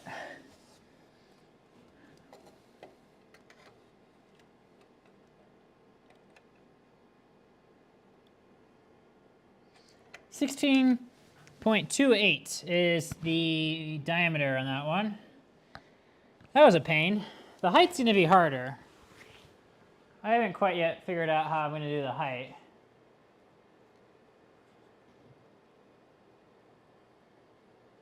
Oh, hey, that's convenient. Thank you. You got the codes in there. Okay, let's, 16.28's the height, or is the width. How do we do the height? Like, it's kind of in there.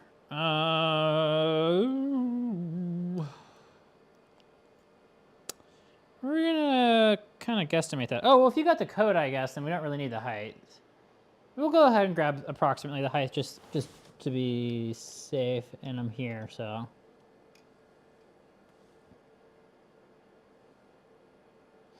We're gonna kind of measure the height from afar a little bit.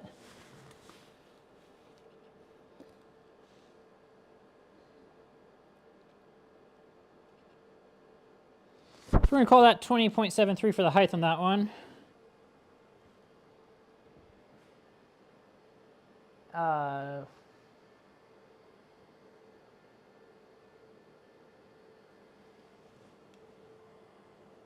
Okay, cool. I do not know why YouTube held those for review, but I appreciate that you're here to help. Okay, small brown boy. Okay, we got that. We can do that.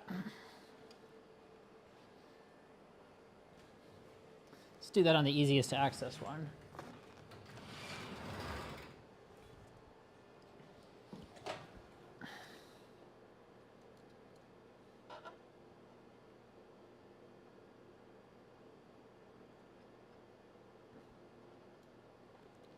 Looks like that was 6.46.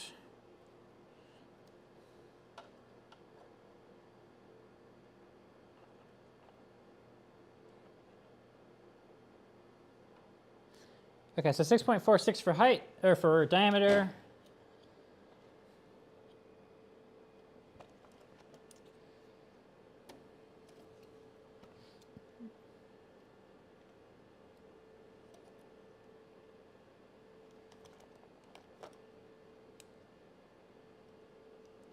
I froze the calipers.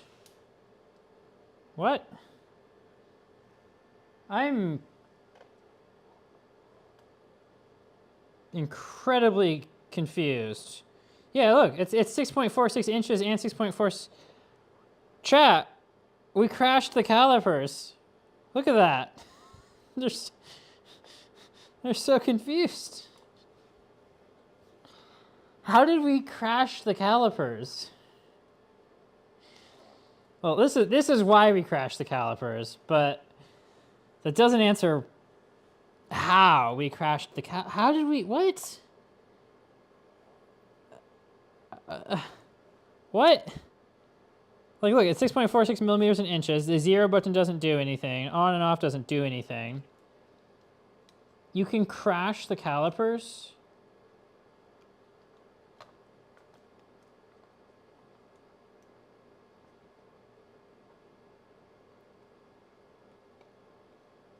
Oh, now they're not even turning on now.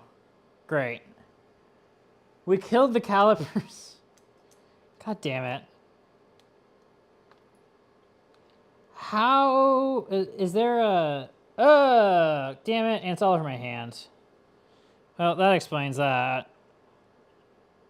Battery's leaking. Okay, I'm gonna go wash my hands real quick. Because I just got leaking battery on my hands. Okay, cool. We're doing great. Okay.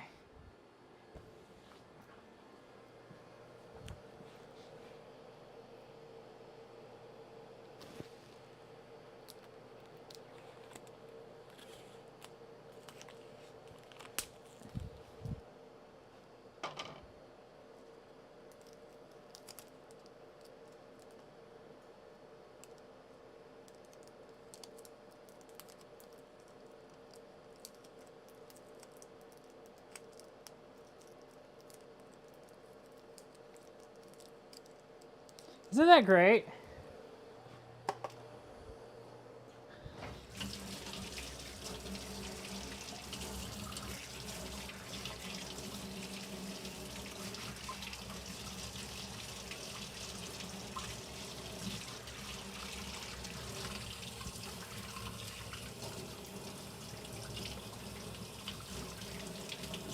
We calibrated it too hard, clearly.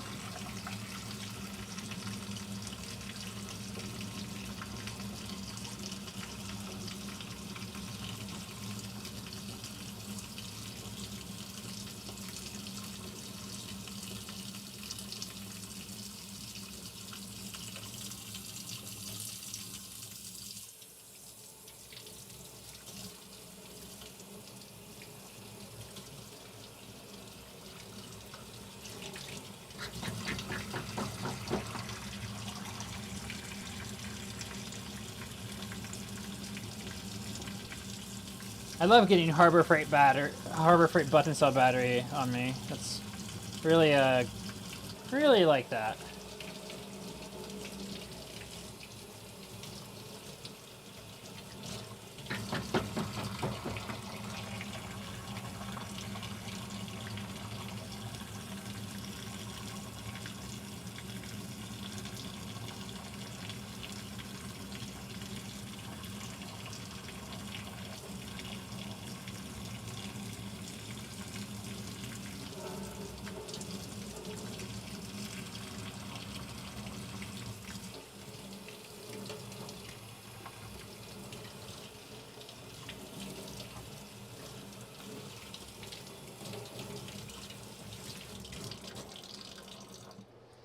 Okay, there we go.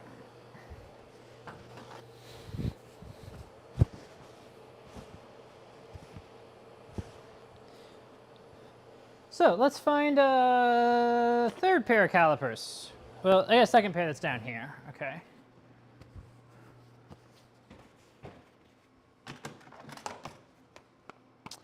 That's an empty box. Well, there's a plastic set of calipers, so at least these don't take a battery. I think we might be using the plastic calipers.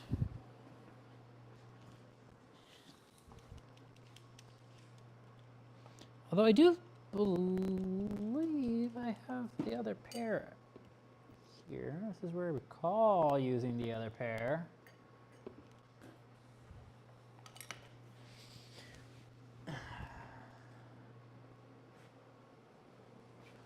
Thriving. Are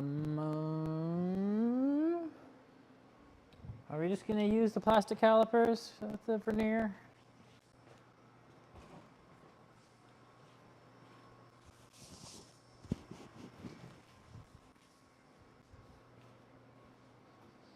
It's looking that way.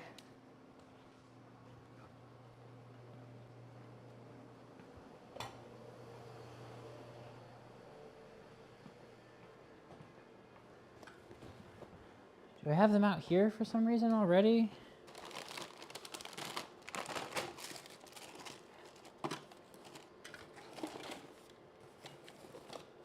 Okay.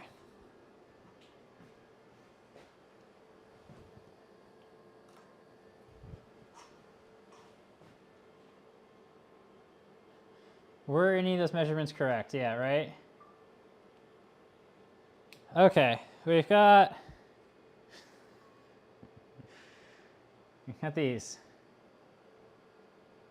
Isn't that great? It's gonna be fun. Okay,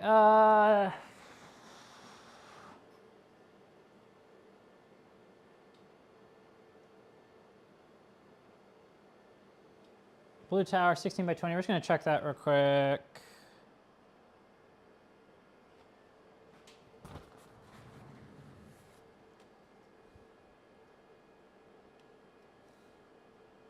Yeah, that looks good.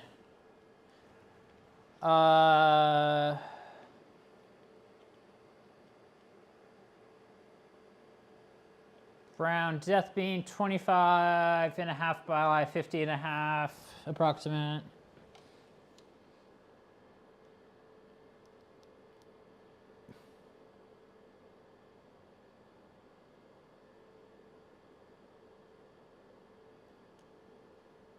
Is the vernier scale every 2 on this one? It is. That's interesting. Okay, that makes sense. So.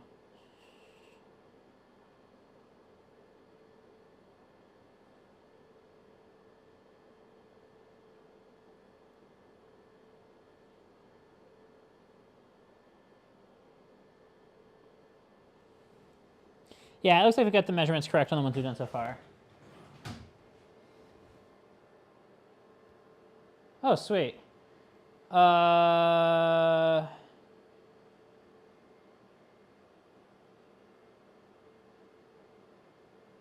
do the blue. What are we doing? You're doing the small brown boy.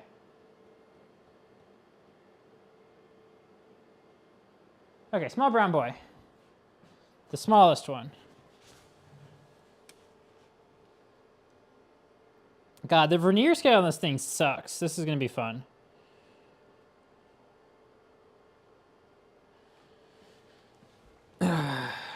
Okay.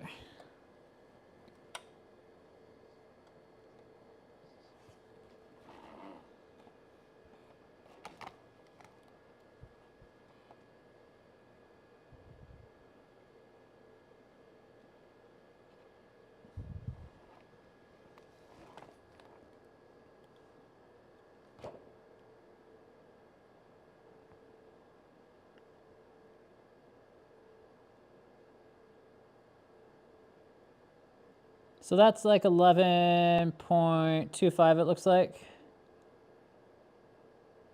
11.2, somewhere in there.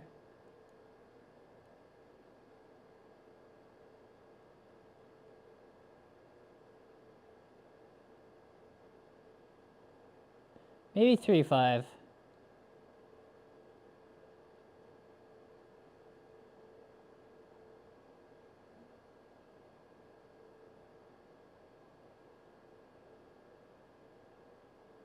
Yeah, it looks like 11.35. So that's the width on that. Let's do the depth.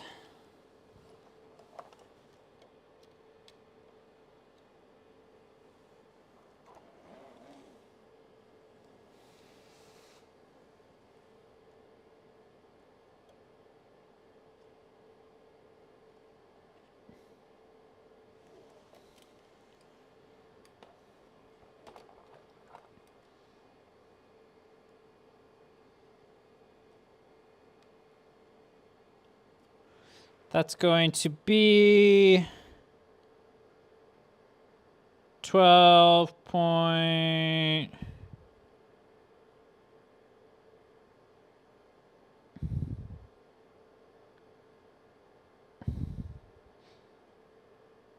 It's looking like 12.4. Doesn't help that these are like smeared, but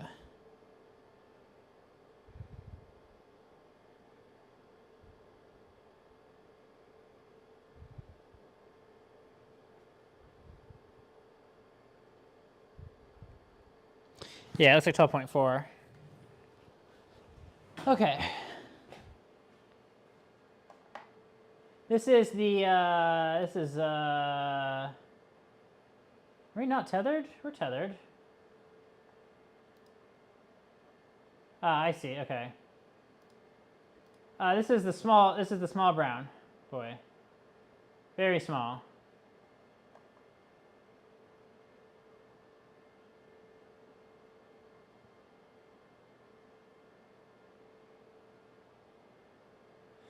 The smallest, the 25-100.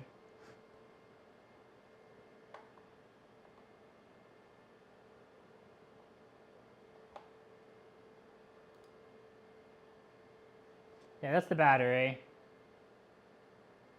Isn't that great? Yeah, 25-100.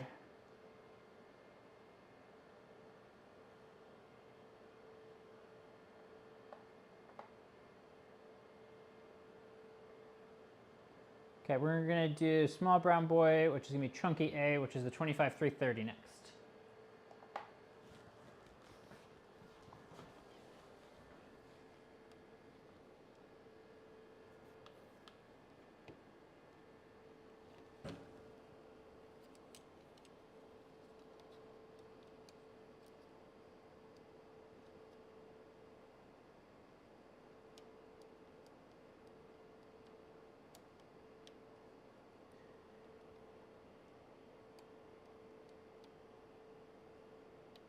I'm rather do this with a ruler than these, I think. I can't even get those ones in there in a way that I can read them. Yeah. Where's a DigiKey ruler?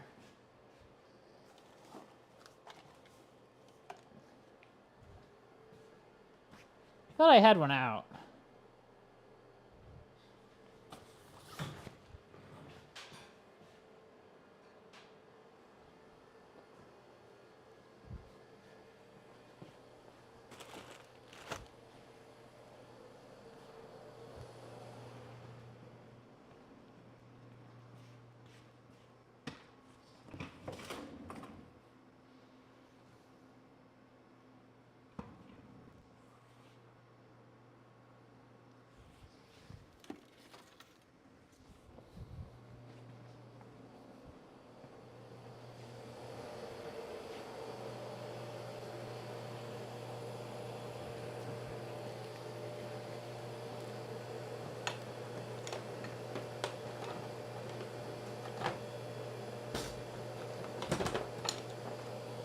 Okay, DigiKey ruler found.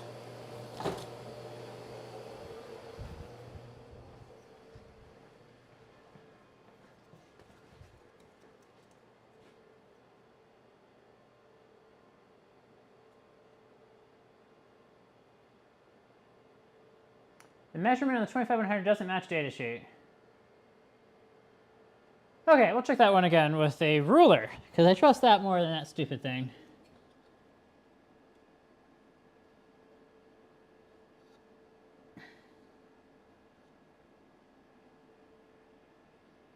Did I say 12 on that? Why would I say 12?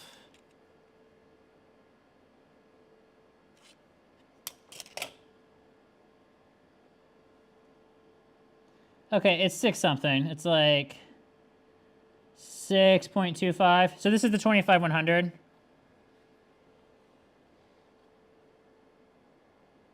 Gonna call that 6.25 width. Actually, no, I don't want to do that.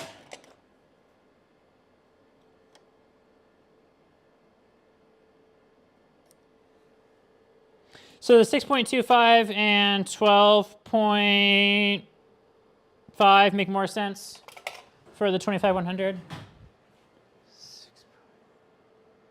Okay, cool. So now we're gonna do small brown boy. Or okay, so okay, let's do small brown boy chunky A. So 25330.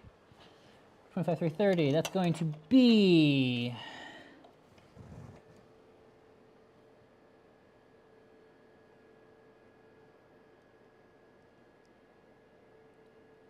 10 millimeter diameter.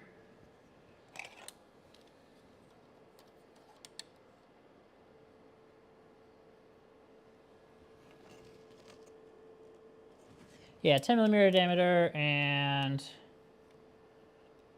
again, this is the 25330. And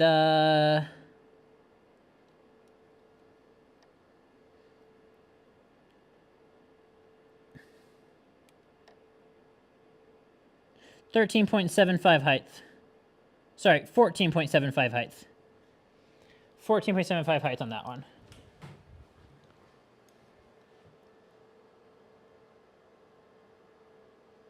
Okay, and then small brown boy chunky B,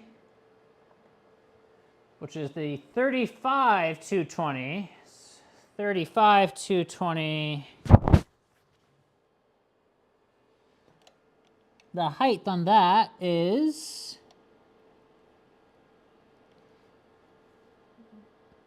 13.25 height.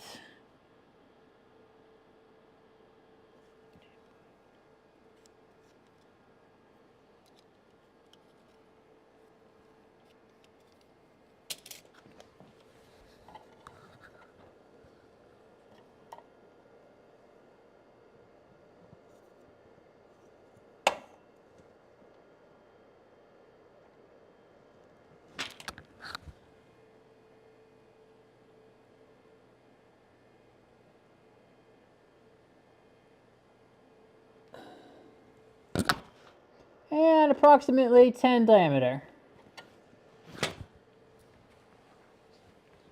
That's 10 diameter for that one.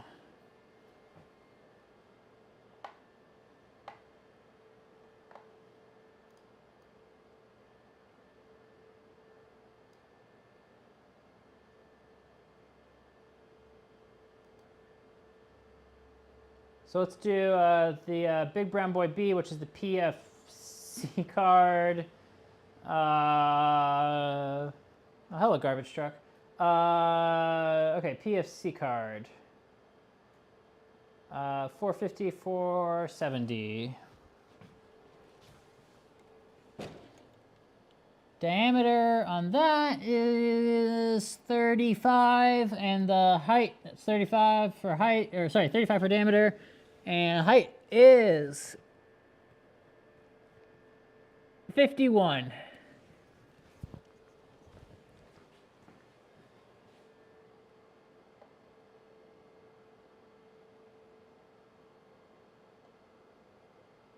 Okay, and then the brown death beam, the most common one. We already got that one.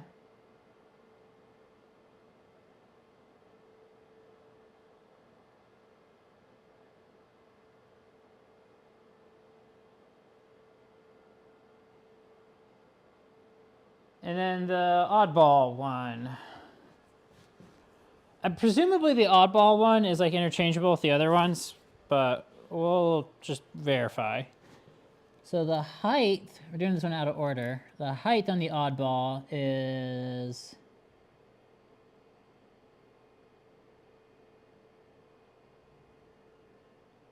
51, and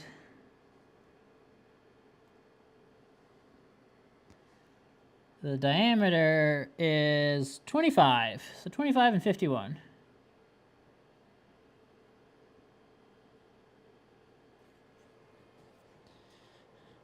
Okay, are we missing any?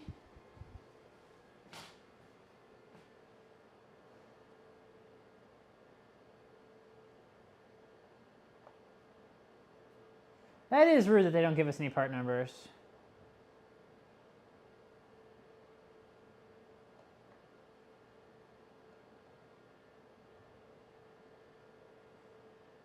Tall blue tower and a recheck on chunky A. Got it.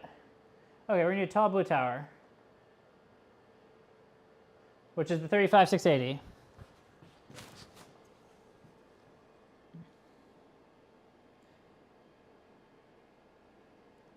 Uh, 10 diameter.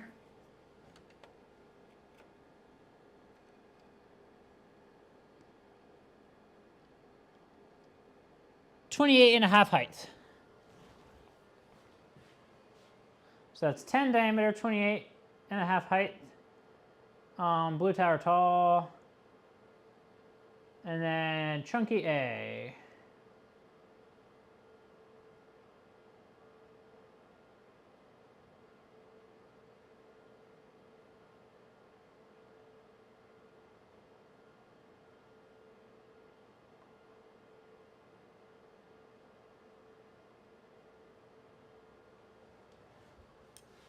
Chunky A is 25,330. 25,330. Okay, diameter is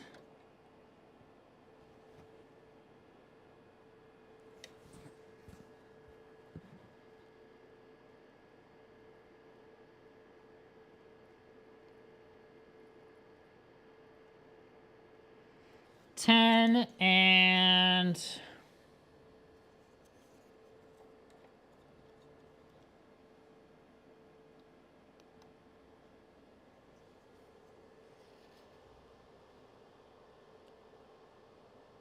12.5, I think. That was harder to measure with the ruler.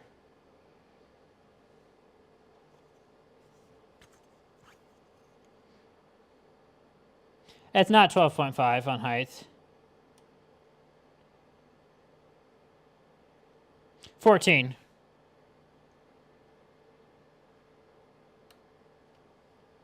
Ten and 14.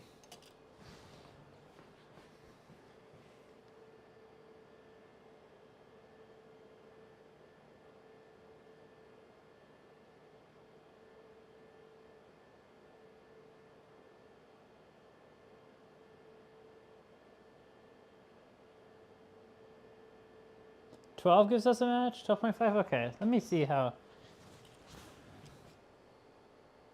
Oh, yeah, well, I see where the extra distance is coming from.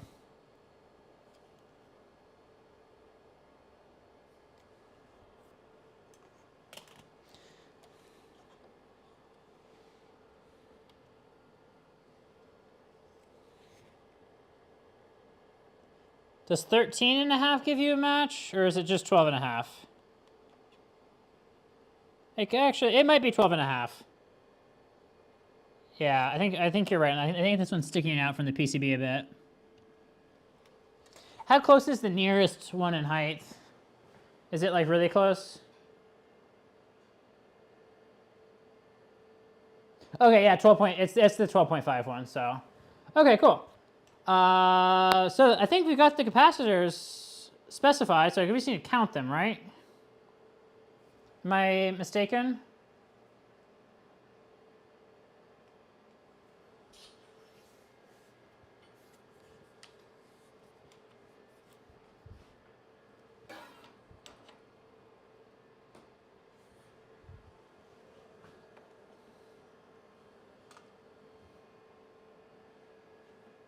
I really appreciate. Sorry. I really appreciate all of your assistance, by the way. This has been incredibly helpful.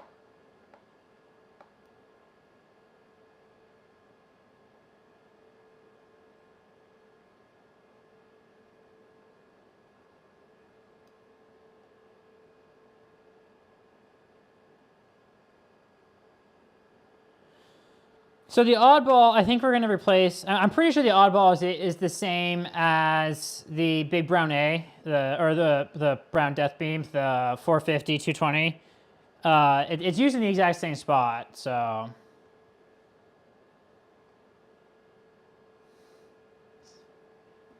Cool. Love the specifications of that. I need to get better camera mount for this table. It's like, it's so wobbly, the camera mount. The table is less wobbly than the camera mount. Okay, so I got my photos exported. Let me see how we want to do this for the counting.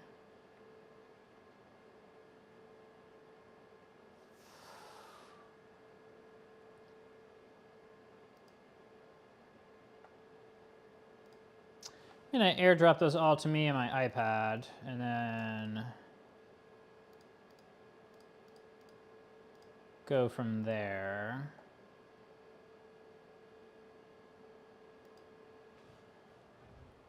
Which means I need my iPad.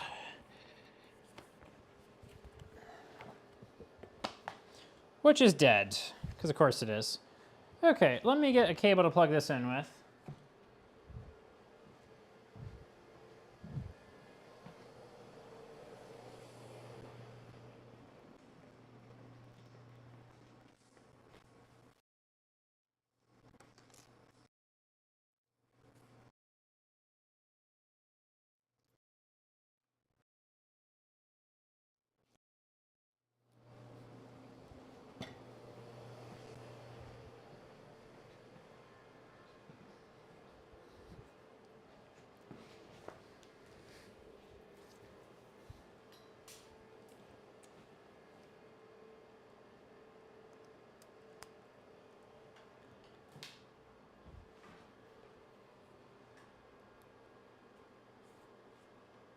Okay, are you gonna start charging? It is, there we go, that's turning on. This is, I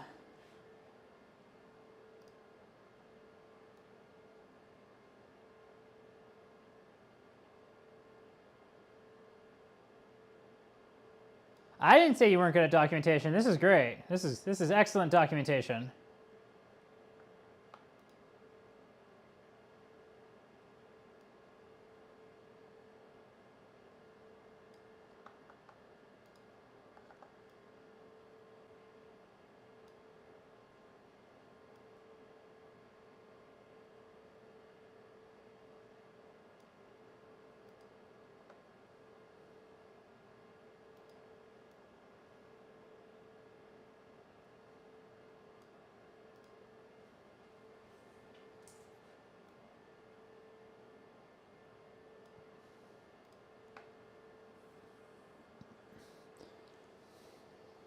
So this is the USB cable that we destroyed earlier. That was a few streams ago. Of course YouTube doesn't like the word size. Okay. Isn't that a lovely Type-C connector? Do we want to just break it the rest of the way and find out? Oh, there's a PCB in here.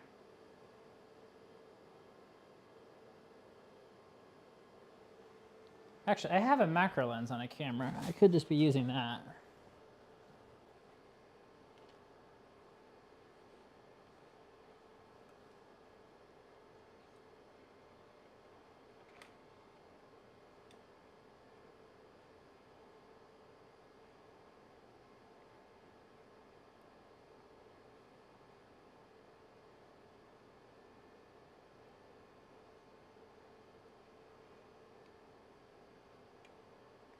So that's fun.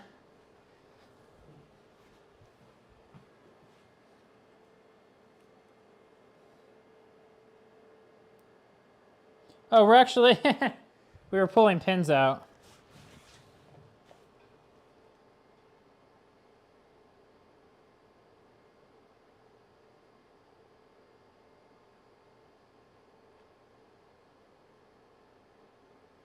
Isn't that great? That's fun.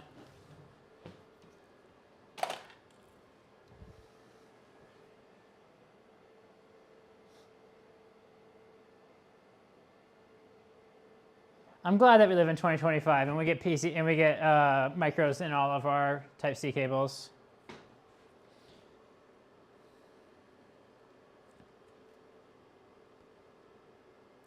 Okay, iPad cannot charge from this cable.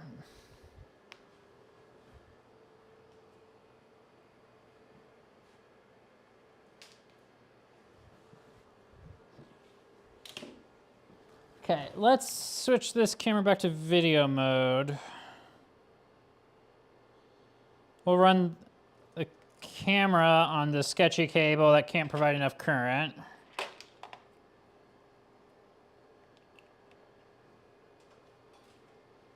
Hey, it looks like it's even working as a UVC device.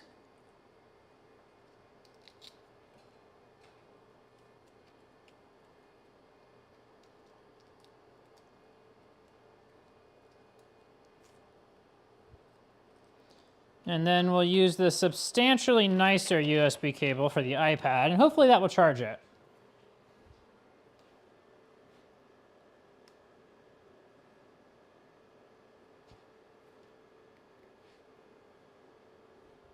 Hey, it's charging now. Okay, great.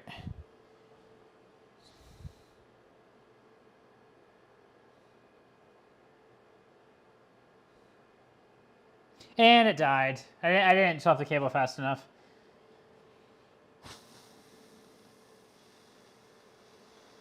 We're just waiting for this. No, it's not. This is not picky. The USB cable I had was really, really terrible and plugged into a really terrible port. So there was insufficient current available to charge it, is what it was telling me, which I would absolutely believe that the cable had insufficient current available to charge a M1 iPad. Okay. Hey, and we're back.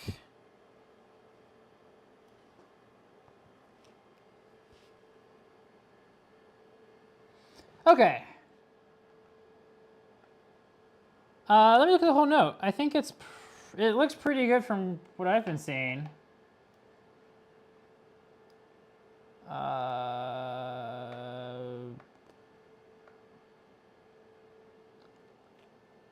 Wow, that looks like everything you need. That's cool.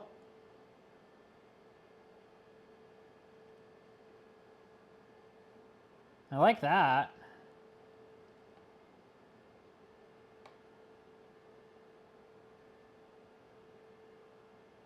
That looks completely clear to me, I'd say. Thank you so much for that. I'm gonna actually just copy that all real quick.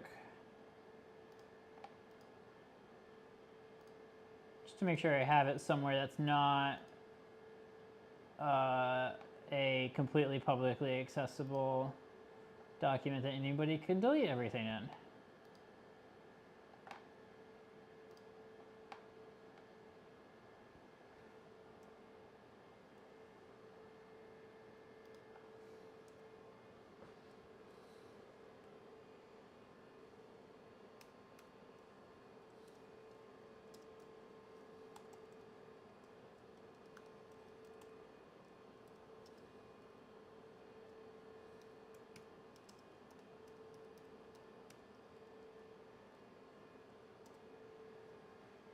Okay. So now that we did that, we can do... Here, okay, let's put that into that mode.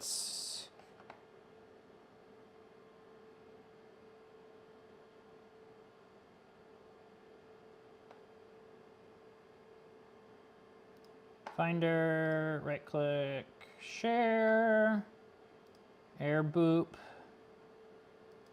Okay, we've air booped the files.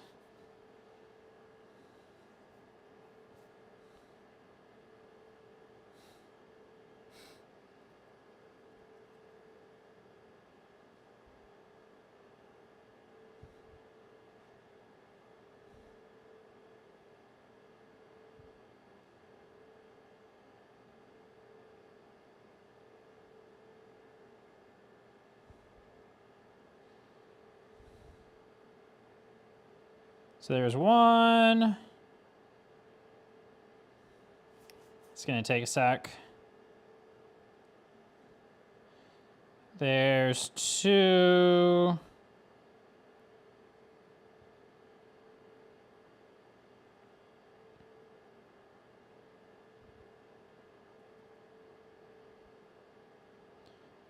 There's three.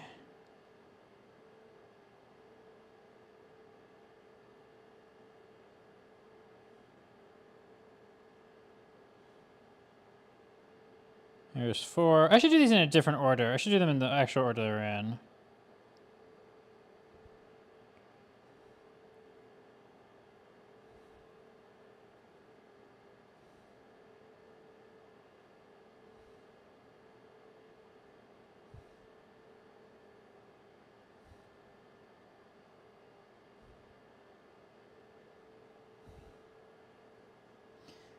Okay, you know, for all this help, let's see. Can I do this from here? Why won't it let me do this from here?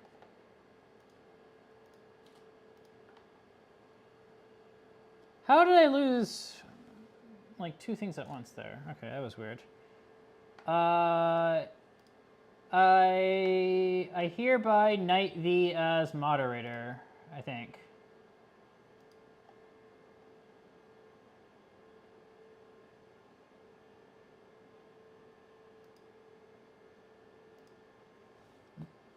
You are knighted as a moderator. Congratulations.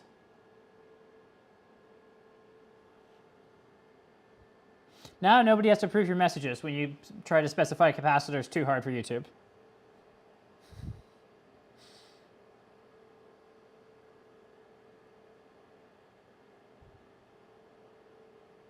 Okay, so that's the fifth one. Sixth one.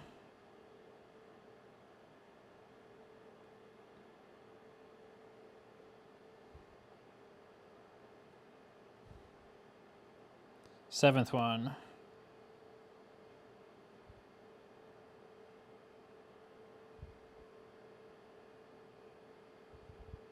Okay, there we go. And let me put these in a better order. Well, let me get this on screen.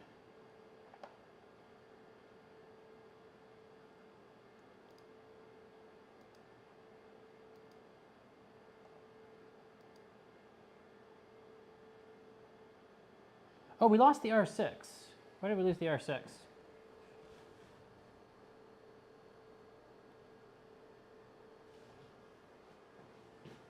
The R6 is definitely plugged in.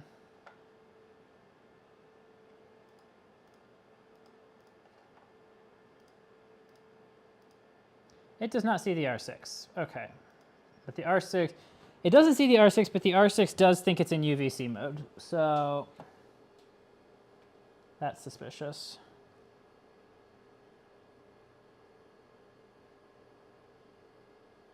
No?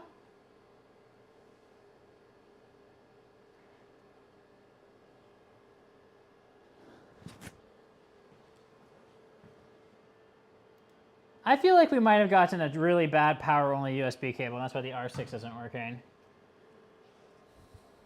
Isn't that fun? Okay, why is the R6 not working? So that's our destroyed cable. Let me get a nice cable on my backpack. I didn't want to sacrifice my EDC cable to the streaming gods, but here we are.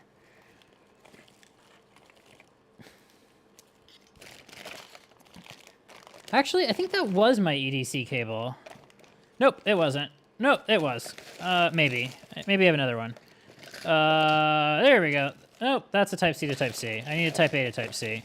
That's a micro. And by that was my EDC one, I mean the one that I destroyed, not the one that didn't have data pins, apparently. Allegedly does not have data pins. Allegedly. God damn it.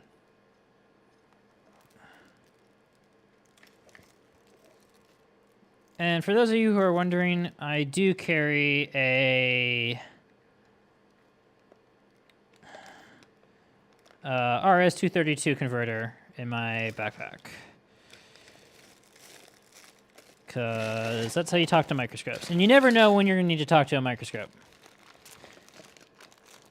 Okay, I need to go find a different Type A to Type C cable if I want to use this camera, because this one doesn't do its job.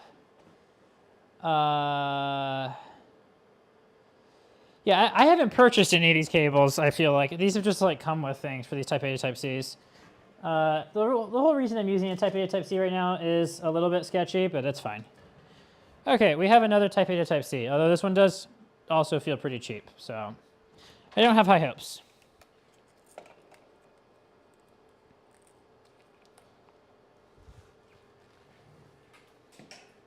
Actually, it might have been working, and because I deselected the camera from the properties menu, it might have stopped working. So let me just check that first. This might not actually be a cable problem. It appears to actually be a cable problem.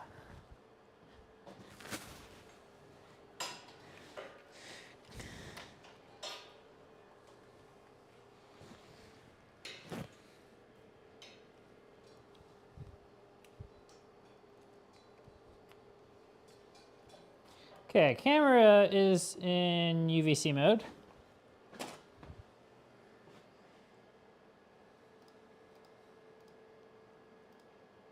Camera's still not showing up.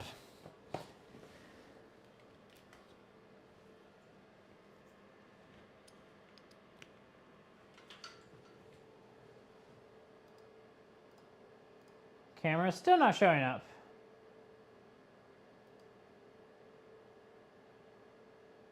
Why is Capture 1 losing its mind?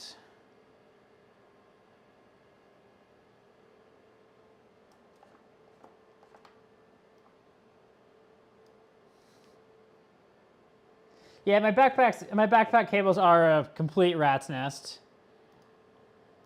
What's going on here? Well, let me plug the iPad cable back in and see if it works with that. Because I don't know what's going on. Maybe I just got two no data cables in a row. My whole streaming infrastructure is apparently a complete joke.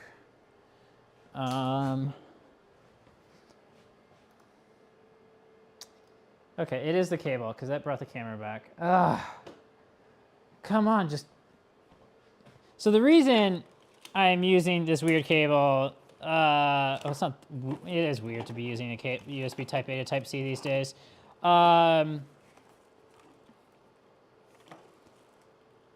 Okay, we have the cable I use for my hard drive reader.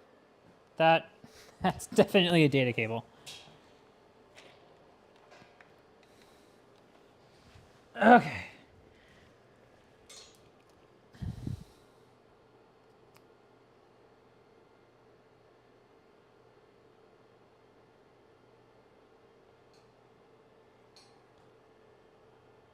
That's still not working. But I know I've done this before, and it has worked. Is my entire, like, hub unplugged? That can't be. I don't think the other end of this cable is plugged in for some reason. No, it's plugged in. Both ends are definitely plugged in. Okay, what on earth is going on? Is that still not working?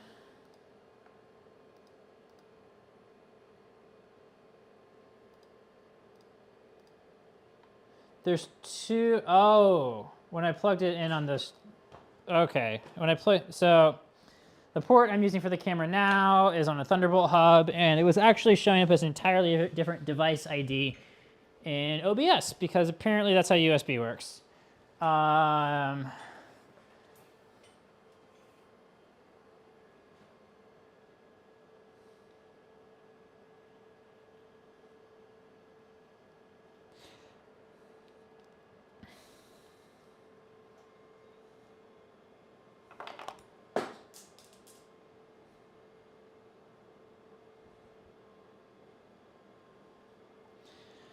Okay, that was great. Let's, now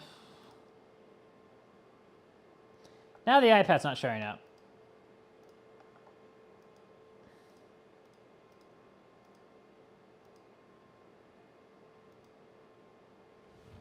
We did it. We did it, chat.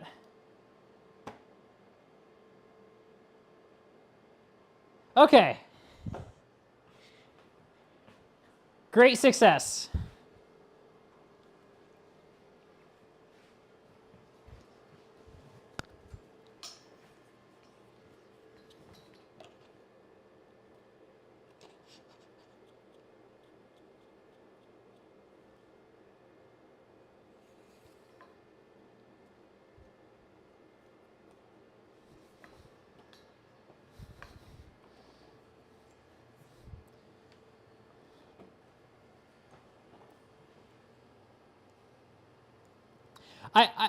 I hope that was entertaining.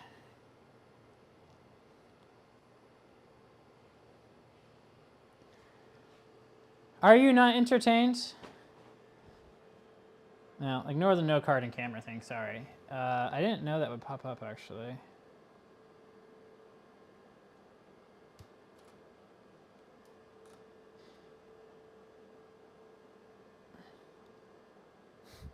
I love that my HDMI capture device has like the Chinese characters on it. Isn't that great? Okay.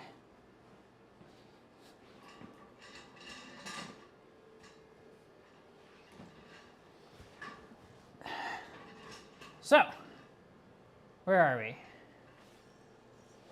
We're gonna reorder these.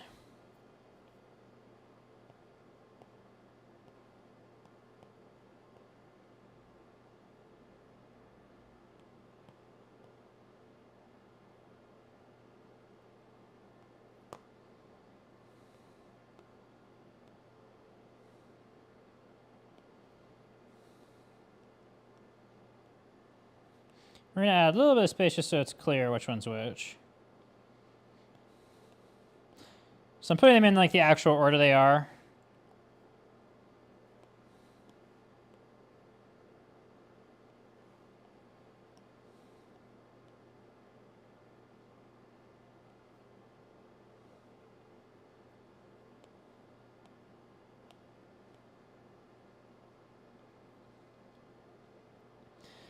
Okay, so number one. Okay, so how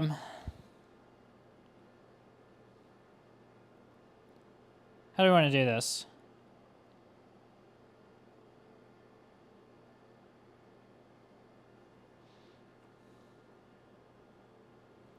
One, two, three, four. We can do a better pin for that.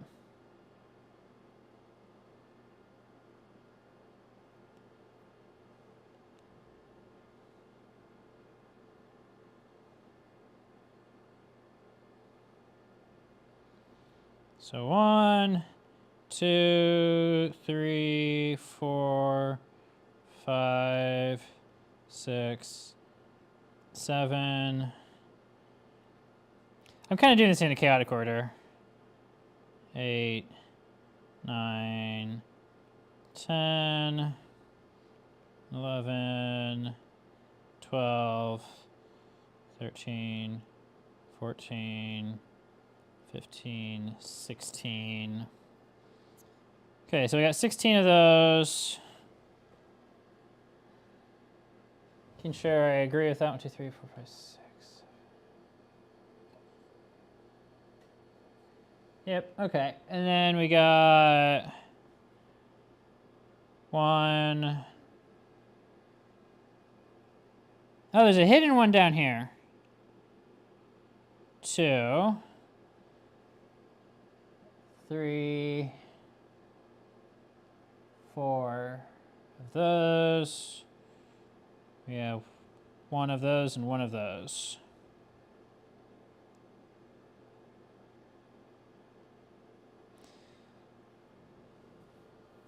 So 35. How do we want to note?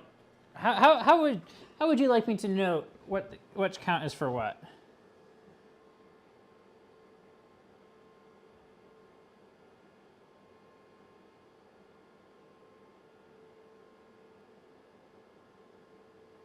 Oh, I got to put the notes back on screen. I haven't had the notes while I've had this set up.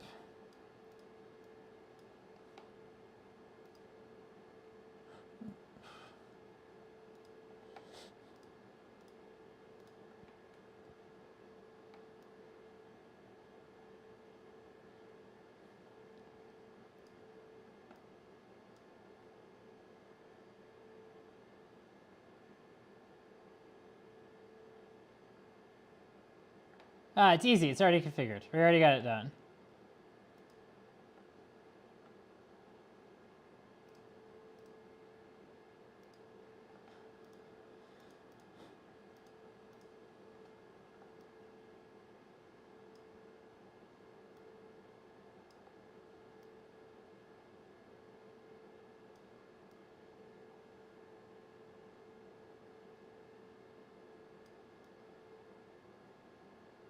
Cool, cool.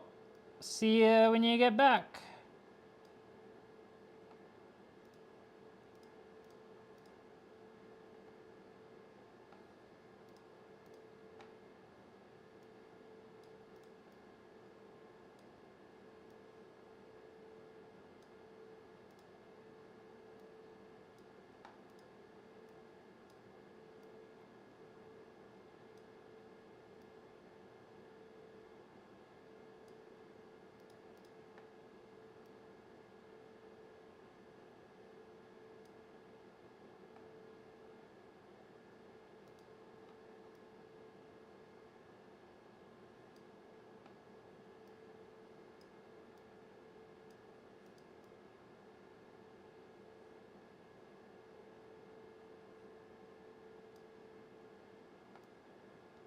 Okay, that's like a pretty good layout.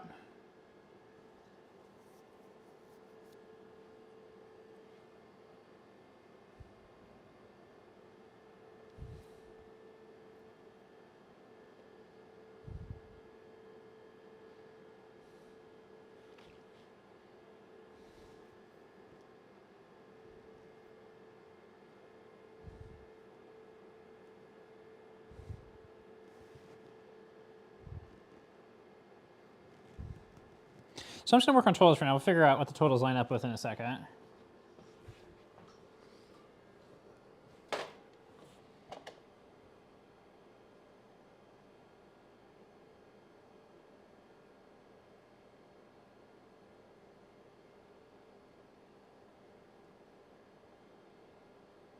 So 1, 2, 3,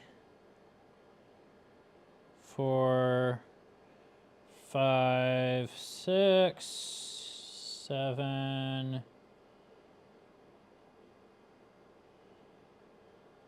8, 9, 10, 11, 12, 13, 14, 15, 16. Good. Okay.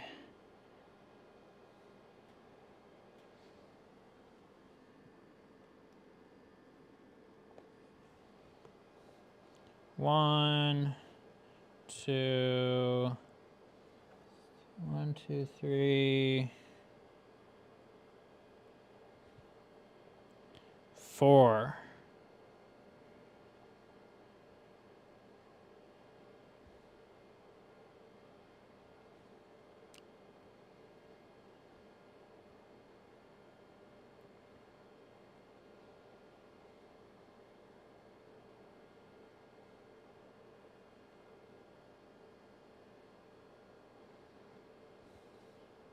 Okay, third card. 1.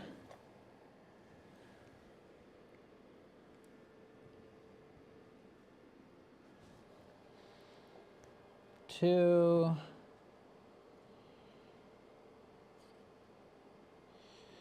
3.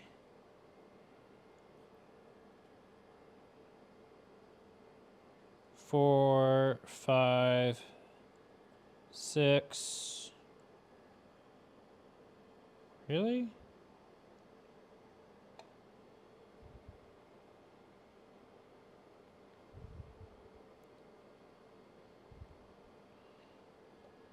Seven, 8, 9, 10, 11,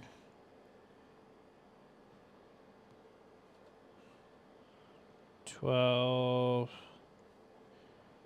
13, 14, 15, 16, 17, 18, 19.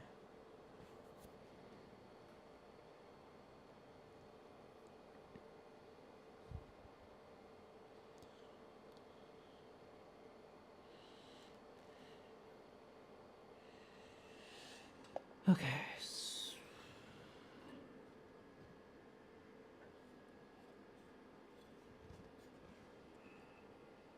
1, 2, 3.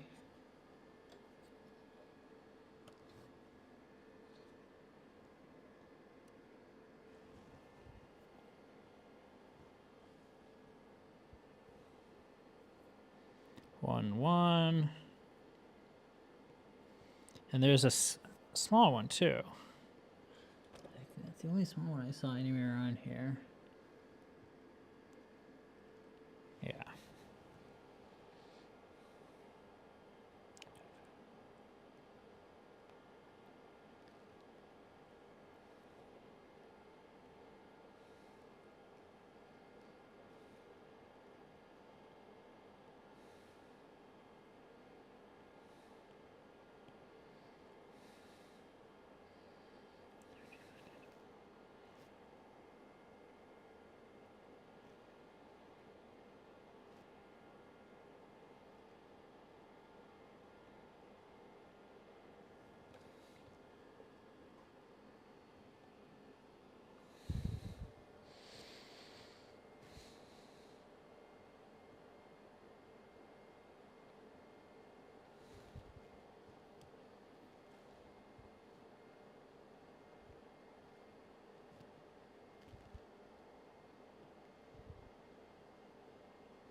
Okay, what do you think about that table? I think that's going to do pretty well. I do not know what time zone my iPad thing sits in.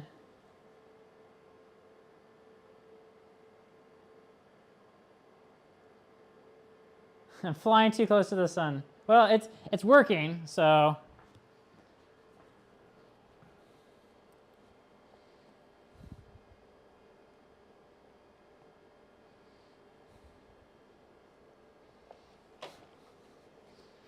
Man.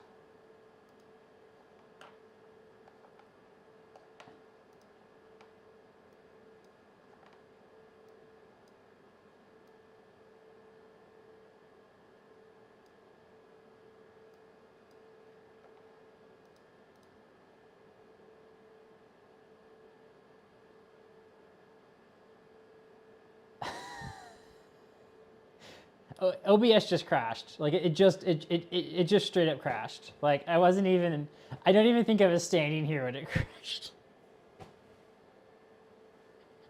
Right after I said, God damn it.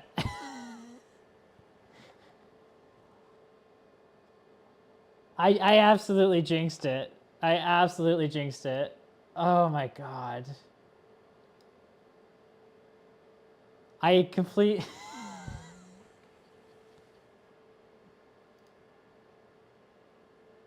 Did it just completely forget my layout too?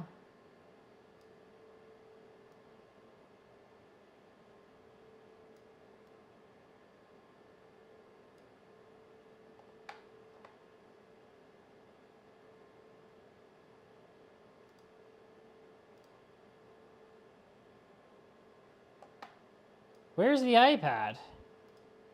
Did it forget that exists?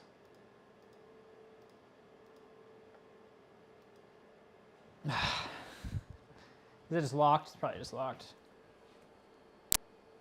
Yeah, what time zone does my iPad think it's in? Doesn't even have the minutes right.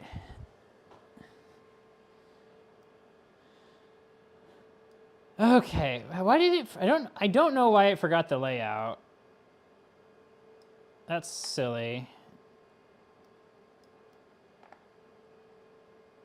I can't believe that OBS crashed right there. Like the comedic timing of OBS crashing right there was unbelievably perfect.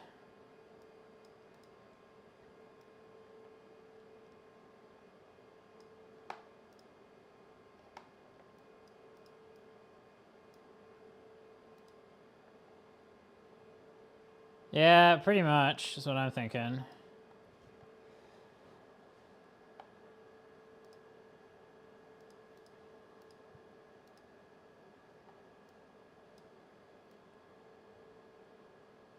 Doesn't it know that was rude?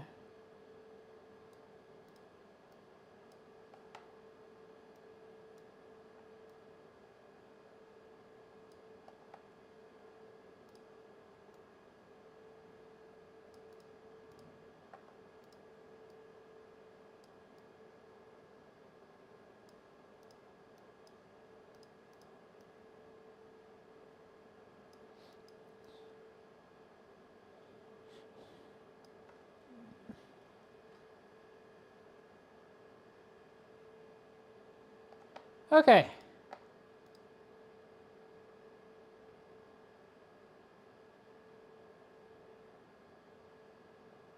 Where's the save button for this even?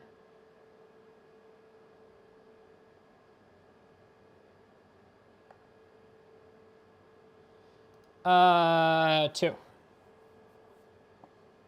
In the PFC, there's two of them. There's two of each of the capacitors in the PFC. Yeah. Oh, there's actually two of the 35 680s in the PFC too. That's what I mean by there's two of each, which are the tall blues.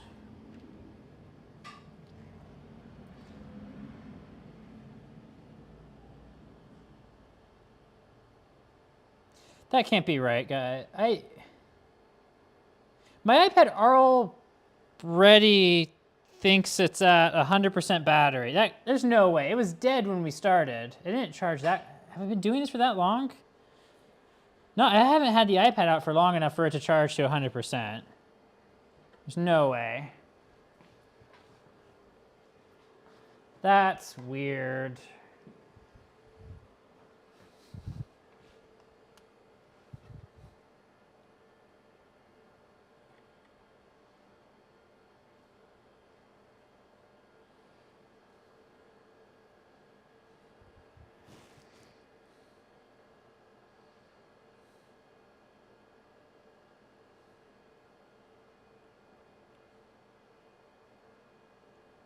Two, three.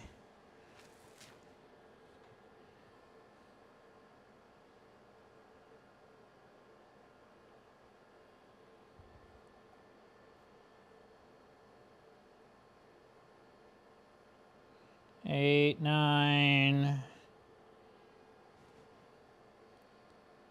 10, 11, 12, 13, 14, 15, 16.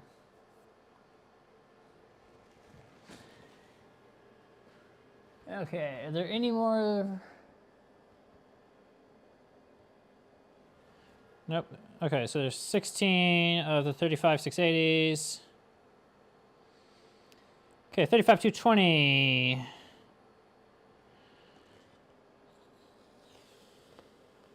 1, 2, 3, I think. Yep, 1, 2, 3. And 1 and 1 of those.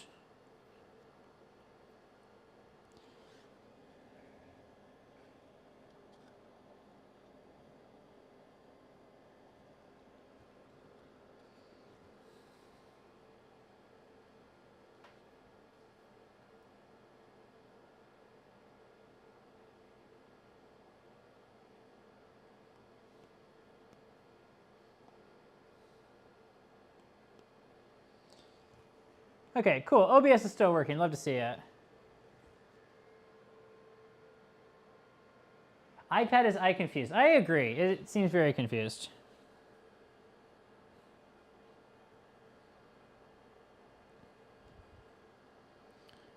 Okay. 1, 2, 3. 4, 5, 6.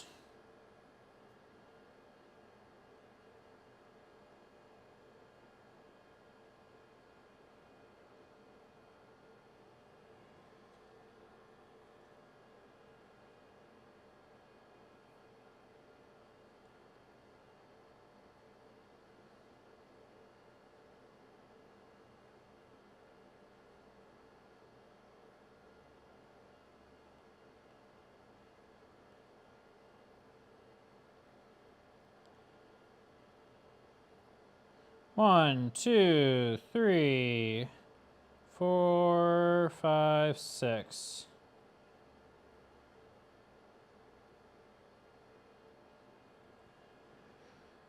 Okay, 35 220s. 1, 2,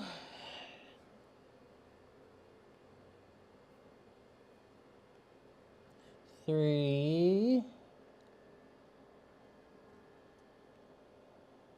Okay, it looks like that's it for that.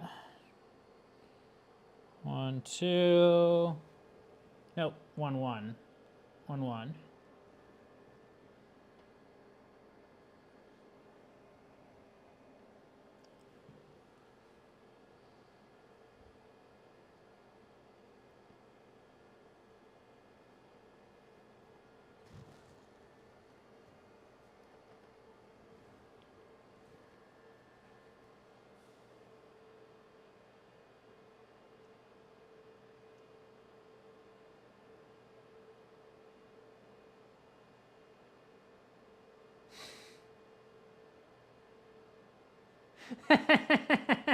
I'm glad I entertained your partner.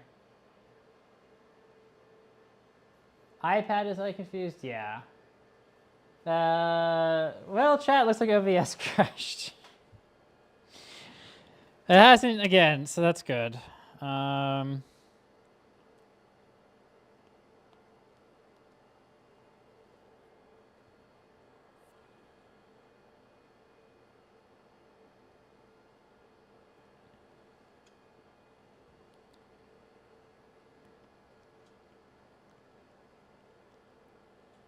1, 2, 3. Oh, this one's different.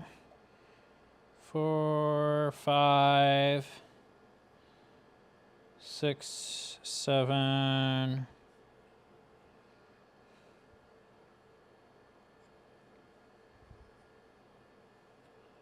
8, 9, 10.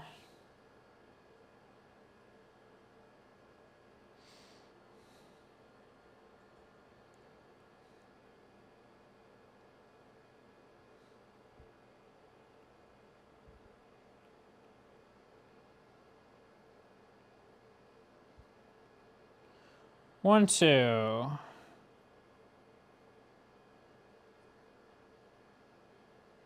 220, 35. 35, 220. Okay, 35, 220. 1, 2,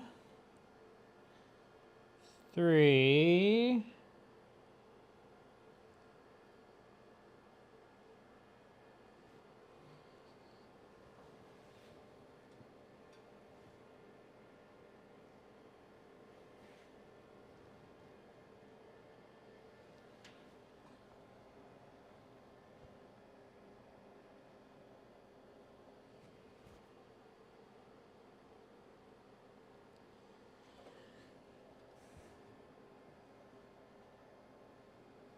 'Kay, last one.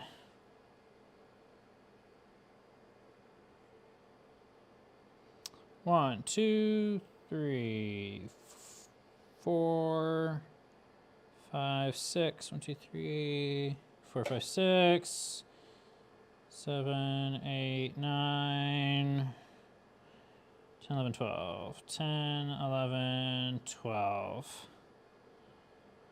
Okay.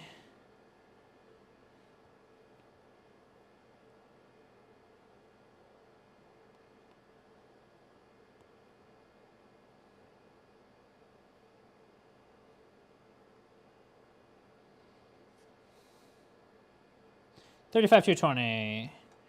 1,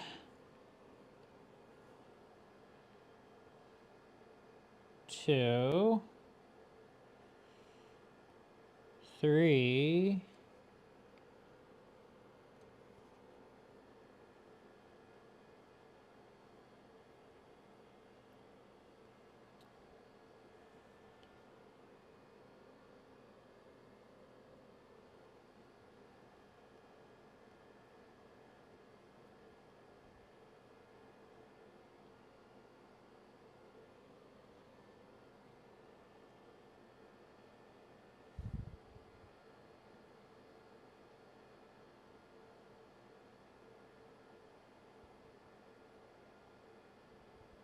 I wrote 1 twice, but I did 1, 1, 3, so that worked out.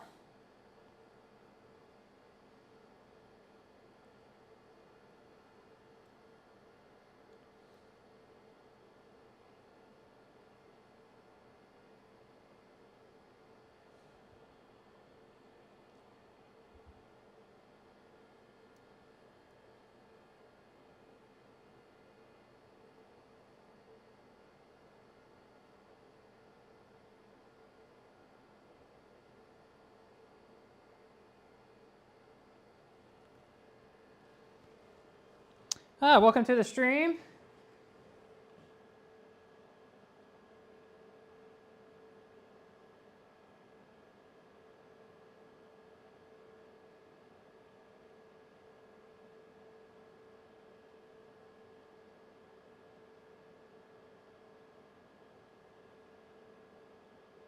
Yes, fancy was indeed the specification. So if you put a fan inside of an SEM, you will inevitably have issues with vibrations across some percentage of your microscope fleet, and it will not be clear why. It will not be clear that the call is coming from inside the house. So there's reasons you don't want fans on SEMs, especially when the power supply is attached directly to the microscope. In my personal opinion, the AC to DC power conversion should never happen inside of the microscope itself. It should be in a box off to the side so that you can get the AC away from everything else. And then you can put fans in it, and it doesn't matter nearly as much if you have a fan in your accessory box and not in your actual microscope itself. But if you are going to put your AC power supplies in your microscope, there are reasons that you don't want fans. If you're not going to have fans, you should make all your boards vertical, though. You shouldn't have any horizontal boards, and they've made horizontal boards in this one. So I think that was another mistake. Right? Joel does a great, well, I mean, not anymore. Like, they put, Joel back in the day does that, but, so the air baffle is just for the convective airflow. Like, it goes up and then off to the side with the air baffle. But there is no fan. Should there be a fan? Probably. There probably should be a fan. So yeah.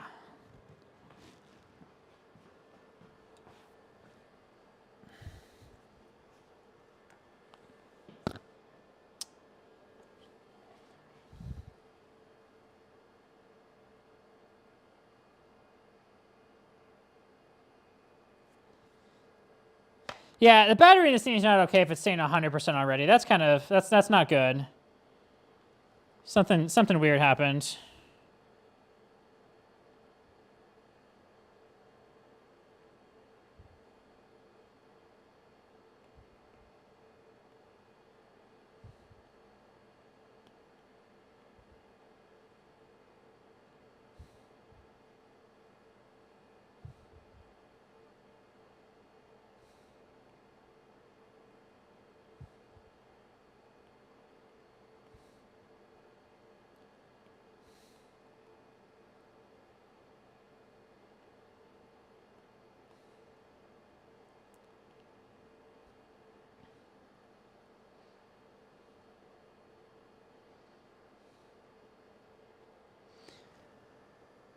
Okay, there's our totals.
Would one of you like to add that up?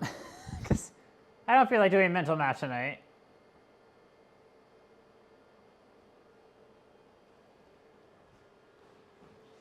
Thank you, by the way. Let's see here.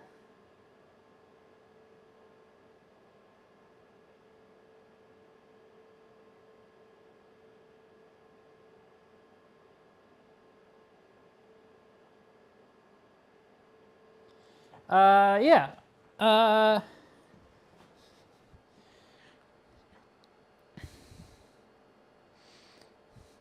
Here, you know, let me just do a few of them. So there's 7 of this one. 8. Okay, I'll just do the math. That's fine. 4, 4, so 8, 11, 14, 17, 20, 23.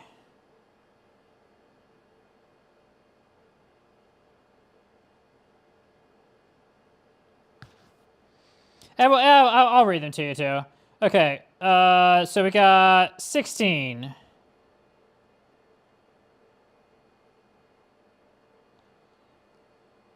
Okay, I'm going to start reading them now. So forget the first one I said. So here they come. We got 16, 16, 19, 16, 6, 10, 12.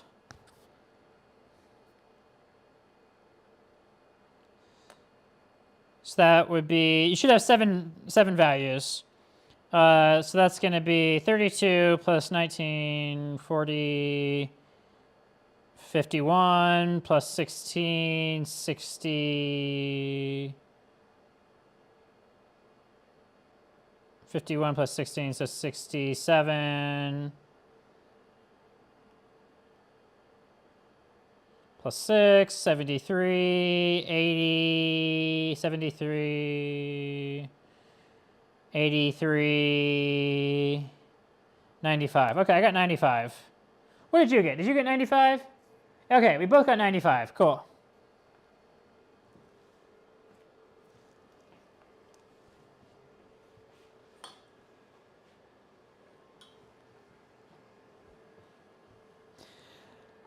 Ask Rampancy. I don't know what Death Beam is. Apparently it's a big Clive thing.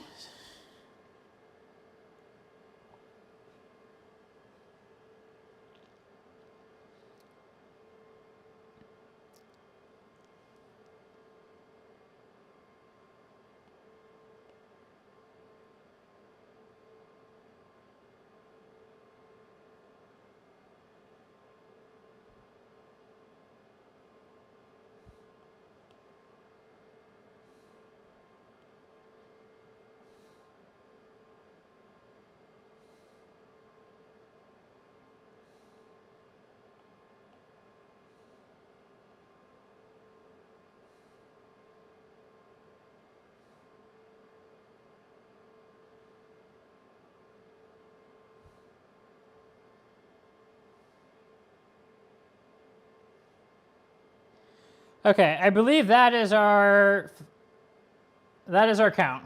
That's a lot of capacitors, actually. That's a lot of capacitors.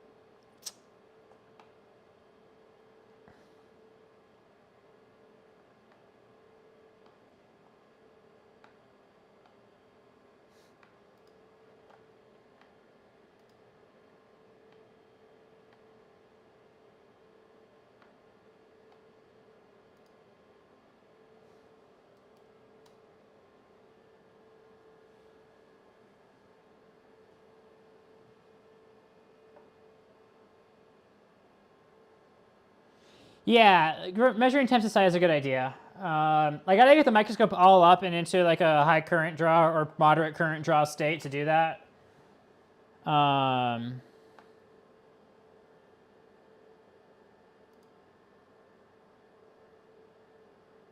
So there's 7 of the big ones.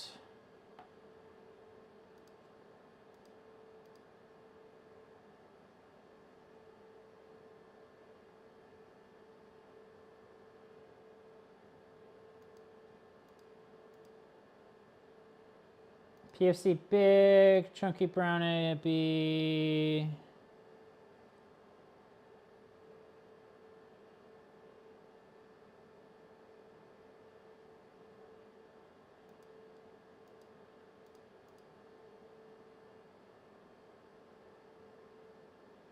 Yeah, I think we match.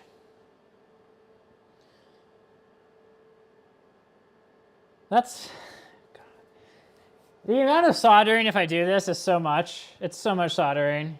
This is gonna be great. It's probably worth buying like the Metcal desoldering tool.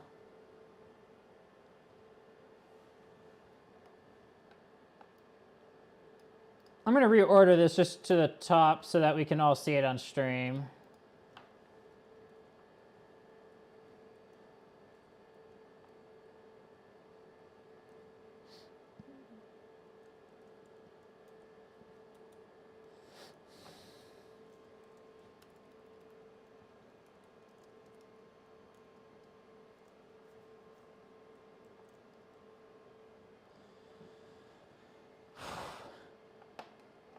Okay, I'm going to let you check off the document all capacitors.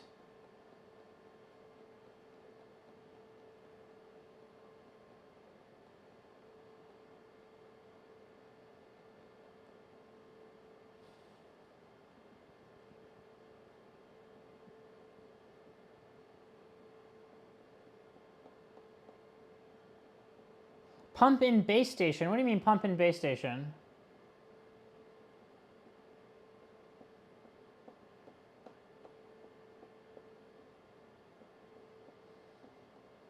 Okay, so next up, final visual inspection. So I guess I just like stare at it some more.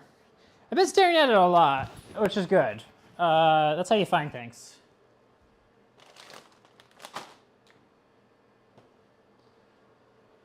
So what would you all check for visually in this thing?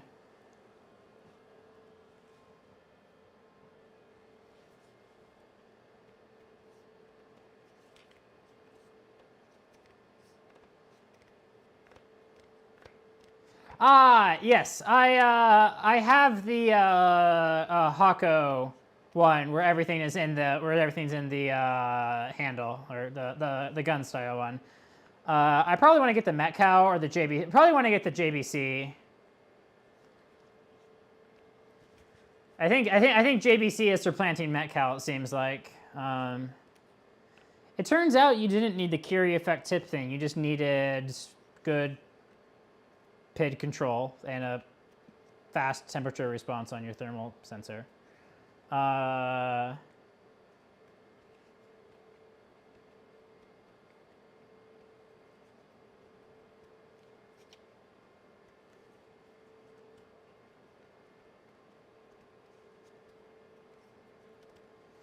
Arc skids are indeed a good thing to check for.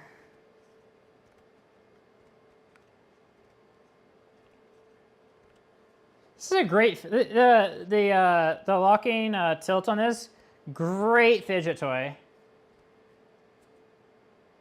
The Curie point tips are good. I do have Metcal too.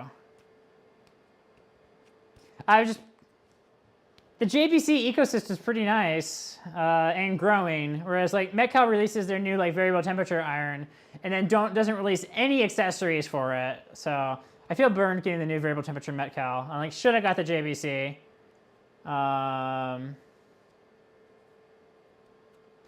It does. I just included that in the death beam count because I'm gonna use the same one. I could probably check on the back of that board and make sure it's not a different width. I would be shocked if it was.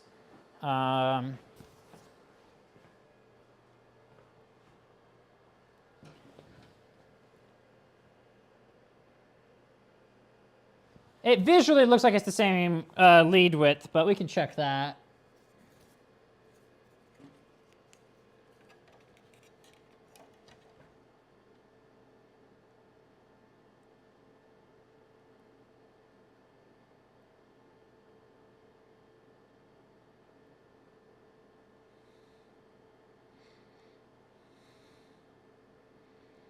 $35. We're gonna say 29.5, but that's just because of like I'm using the other side of the ruler because reasons.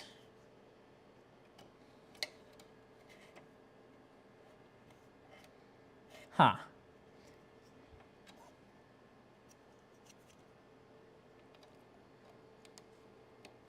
Actually, we're not gonna use the other side of the ruler.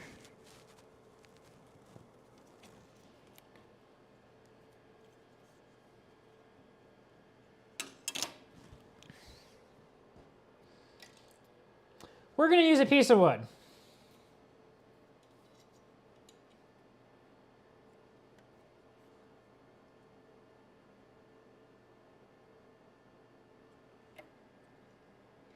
There's some wires that are in the way. They're making it kind of a pain.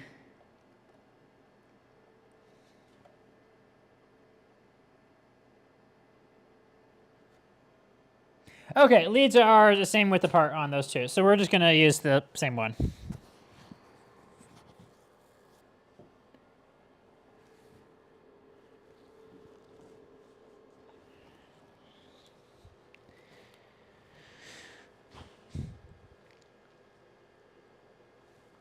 Okay, we're going to go through and check all of our spade connectors, make sure those are all feeling good, give them a little bit of wiggle so you knock off any oxides.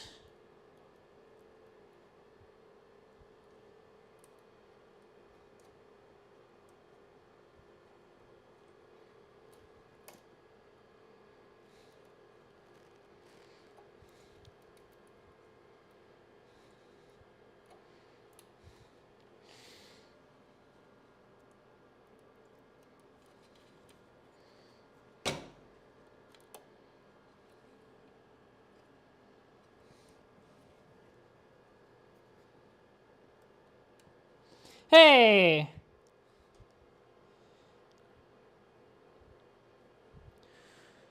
On module, what's this one? 1, 2, 3, 4, 5, 6, 7. On module 7, I think it's A7. The black 1/4-inch spade was loose. Not fully seated. Oh, and same thing on module A8. The 1/4-inch spade is not snapped in. Okay, both of those are snapped in now. So they were out just a little bit, but they weren't all the way in. And on module 9, the red 1/4-inch spade wasn't all the way in.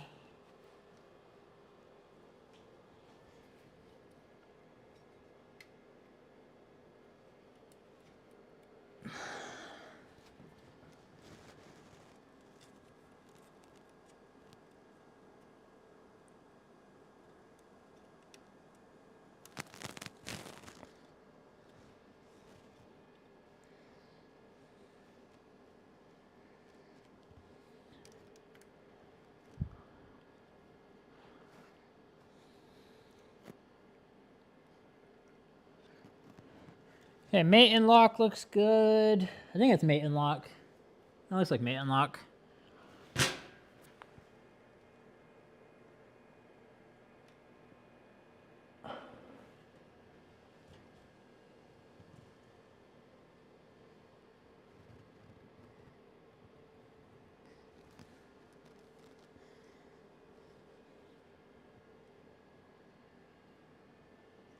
I'm going to check the torque on the line-in connectors on the EMI filter.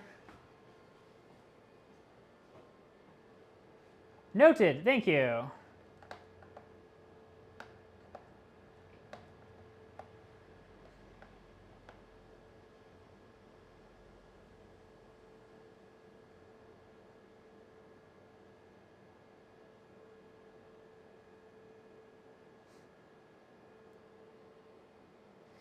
Yeah, the Metcal or the Hawko Metcal knockoff. Actually, I have also used those, and I do think those are very nice soldering stations. Okay, checking torque on the only screw terminals on this thing, so that's good.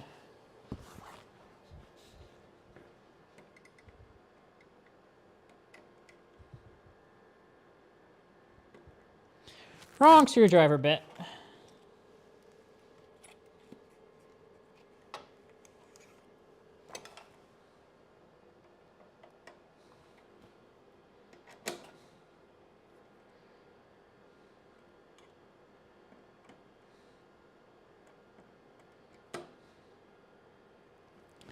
Okay, torque on the EMI line-ins are good.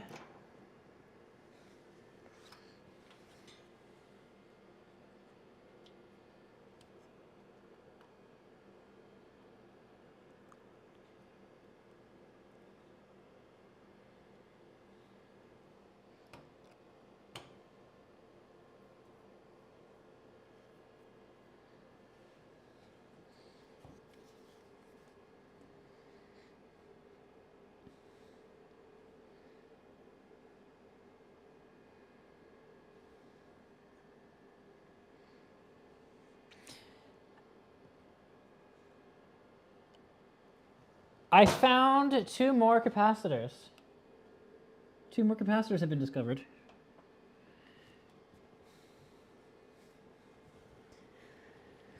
So they're both on the PFC. One of them is the KY 25100 microfarad, and the other one is a 25 volt 47 microfarad Rubicon 7Z. I'm gonna get a picture of that. Well, I don't want to wait like 4 minutes or however many minutes to index. I'm gonna get a picture of my phone. That one's accessible with my phone.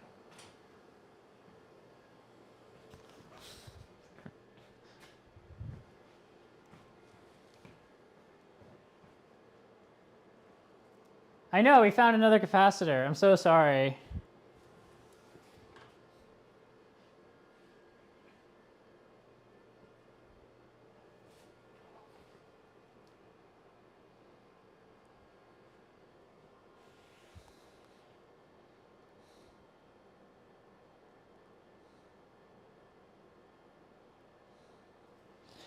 So once again, that is a Rubicon, 25 volt, 47 microfarad, 7Z. And I'll get some dimensions on it.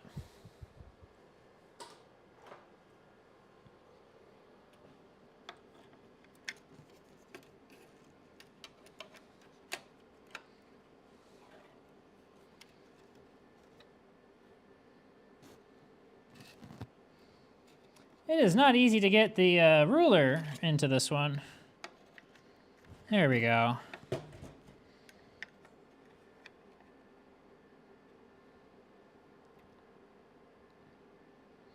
So the diameter on it is 5 millimeters. And the height is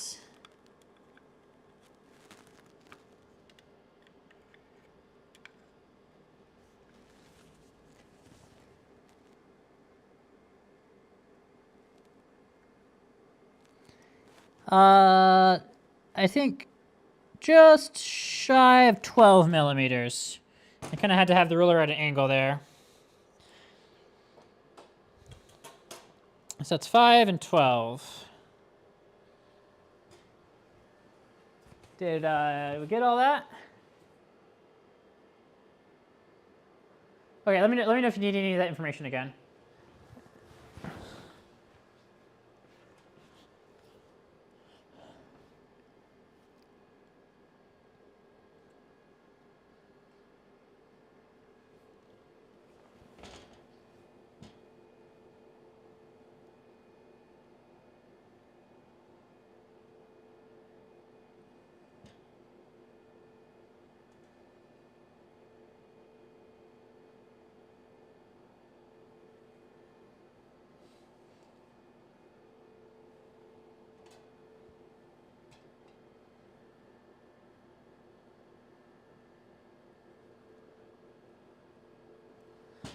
Okay, don't see any arc tracks on the PFC or the EMI filter.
I'm looking for any evidence of arcing on the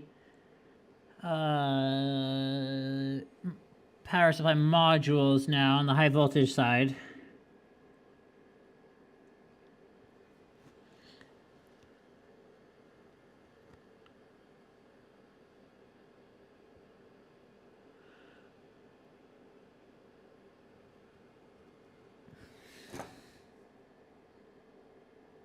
I can't quite see everywhere on the modules, but I'm moving my head around as much as I can.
And no evidence of any arcing on any of the power supply modules.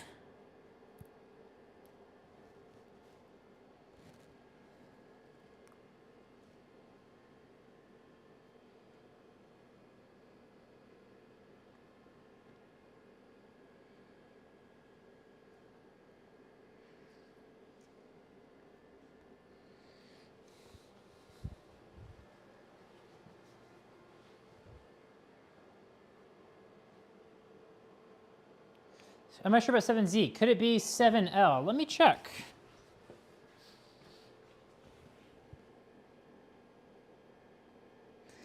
How about ZL, actually?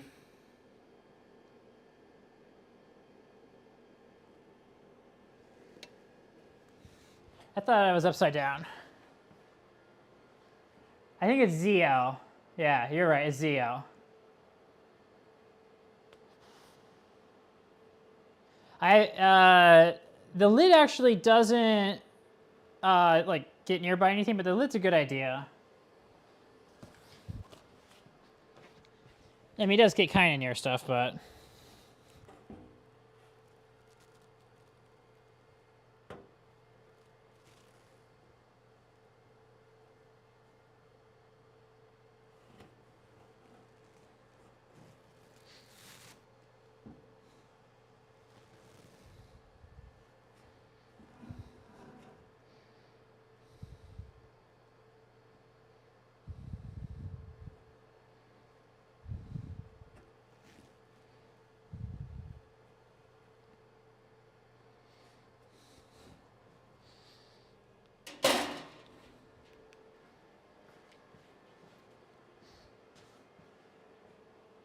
Yeah, if there was something catastrophic enough, I do believe I've seen something, but. Okay, I unplugged the iPad and it dropped back down to 6% battery. So that makes more sense than what it was saying. It was eye confused. Oh, it's saying 100 again. I think it does that when it's connected to the lap. As soon as it connected up to like put it on screen. Oh, that's weird. It got the last frame before it went all the way to sleep. I think it automatically goes to 100 when it's in like screen share mode. Is what it is.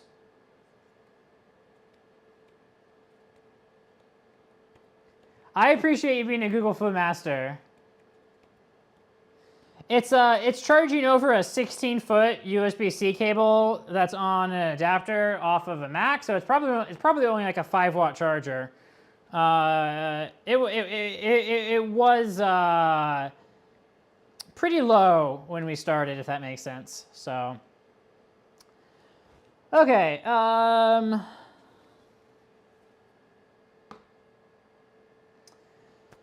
So, Rampancy, I believe you have earned the right to, you get a gold star for the stream tonight. You've been great. Thank you so much for all your help. You definitely have earned the right to check off document all capacitors. I'm going to keep staring at this thing some more.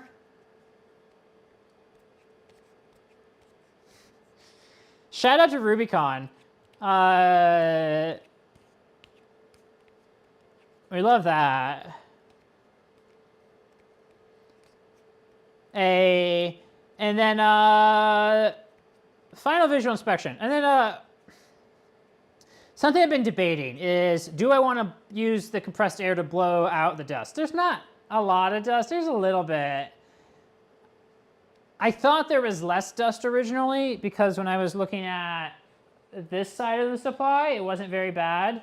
But when I look at this side of the supply, there's more dust here because this was the bottom of the supply, so the airflow was coming up through it like this, right? So the dust got trapped more on this side than it does on this side. So there's a little bit more dust on the bottom. So I think we might want to blow it out. The reason I wouldn't want to blow it out is I have found, a few metal shavings, right? And it's possible that I blow metal shavings onto circuit boards. And doing that would be suboptimal. So do we want to blow it out? Probably do. The probability is that if there is metal shavings, we end up blowing the metal shavings out, and that would be a good thing. So we probably are gonna want to blow it out, and we're gonna want to do that probably before we complete our visual inspection in case we dislodge anything while you're doing the air compressor. Let's do a pull.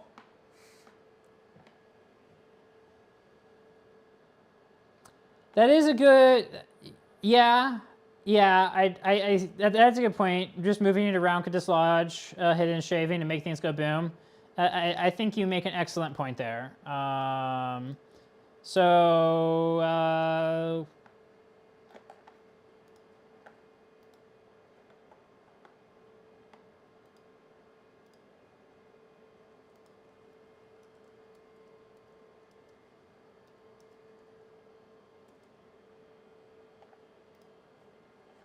Look at this, we have a YouTube poll.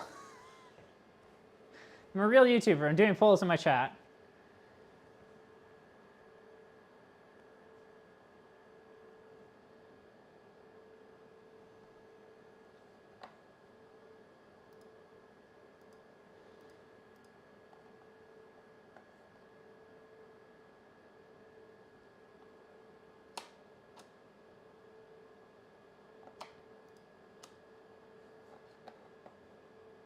Well,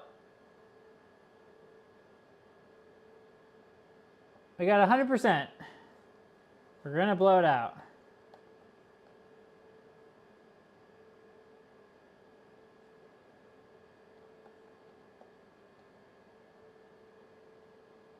And what would Merlin be without its magic smoke? Don't even say that.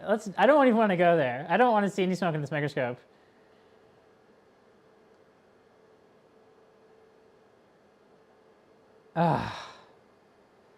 Don't even say that. I mean, go ahead and say it. It's funny. It is funny. It's also concerning to me.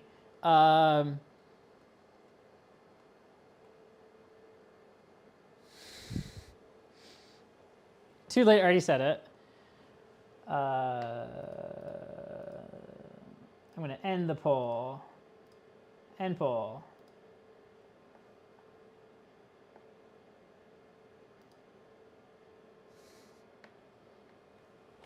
Nice.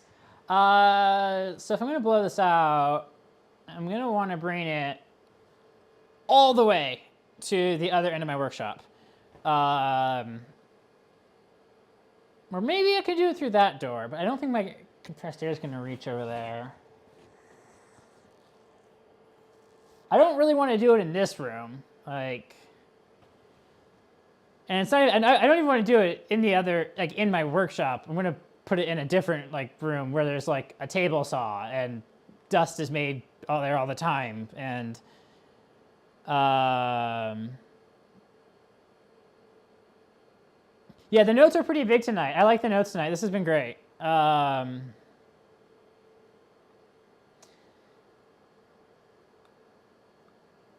So I think I am going to end up blowing it out off stream because I have absolutely, I have to go, what?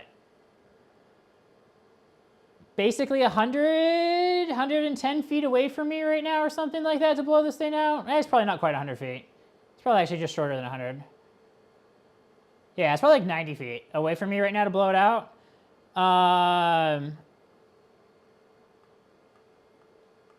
And I don't have any streaming infrastructure set up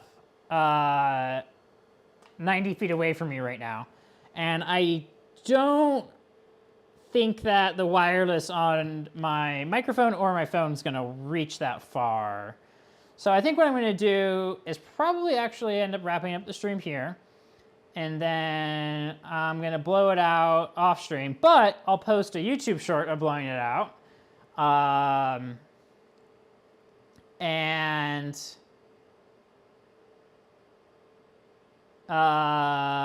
you can watch the YouTube short of me blowing it out. And then we will start the next stream up with closing this box up and getting it remounted on the microscope. That seems like a good plan to me.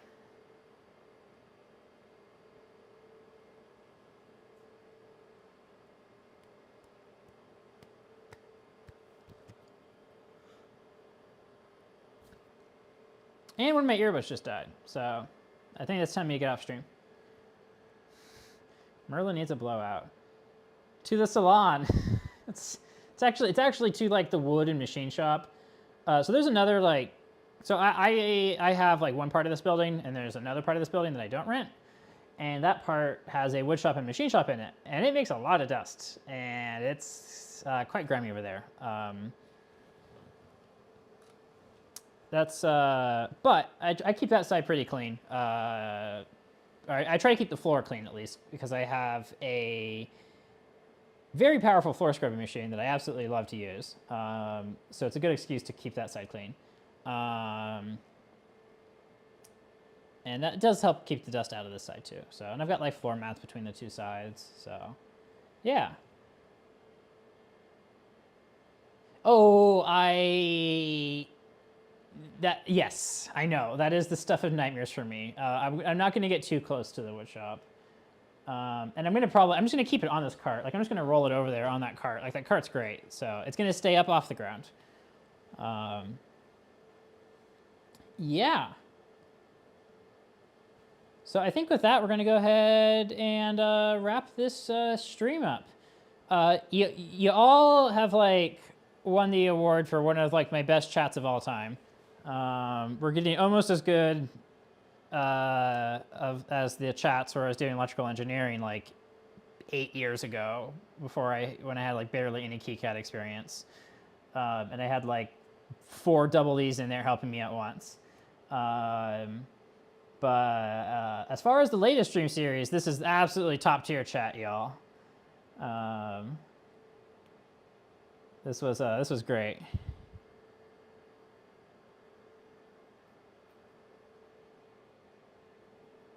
So yeah, let's see here. Anything else we want to? Y'all got any other questions, comments, concerns? Anything we should look at before we wrap the stream up here?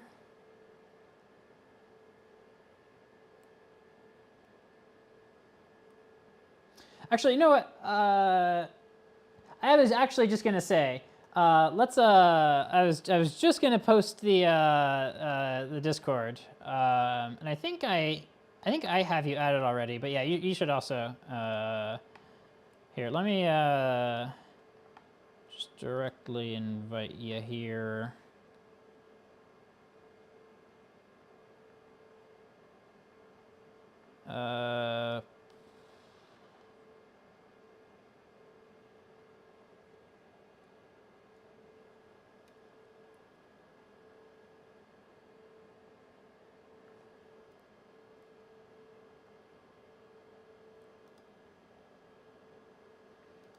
Okay, that should have got you in the server.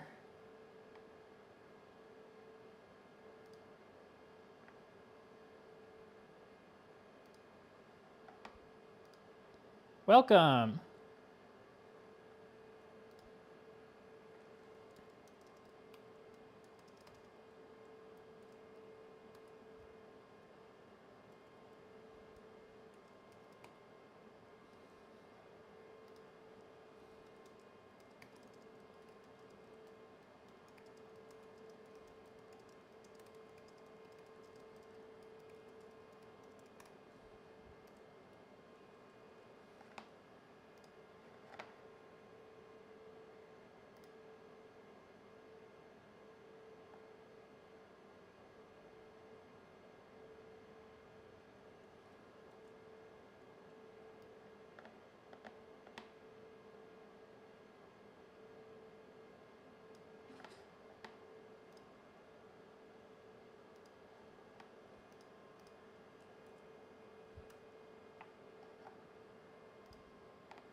So welcome to SEM Hackers. My channel is Adam McCombs Merlin FEG, or I mean that's the channel for this microscope.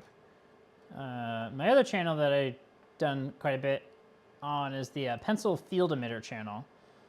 Haven't done as much on that recently because I've been spending my time on this thing, but I want to get back to pencil lead field emitter. That was fun and cool, and I think potentially game changing. So.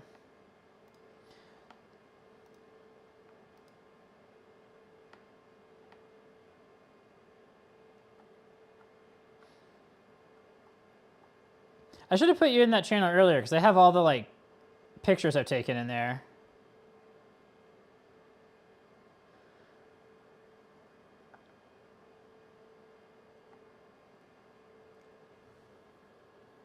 Yeah, I also announced the streams in this channel.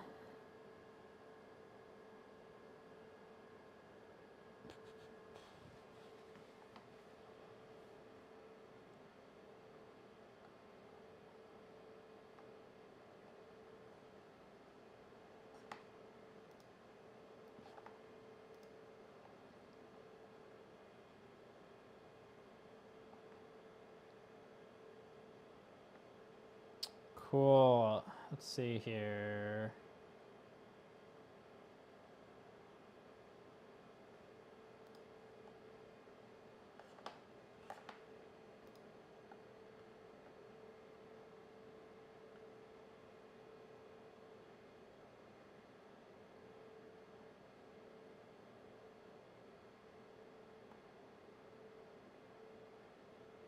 You feel like you're infiltrating? Nah, this, I think this link's been posted on like for the Projects in Flight video, if I'm not mistaken.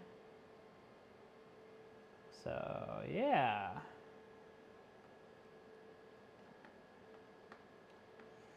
Cool, well, I think with that, we're gonna wrap that up here.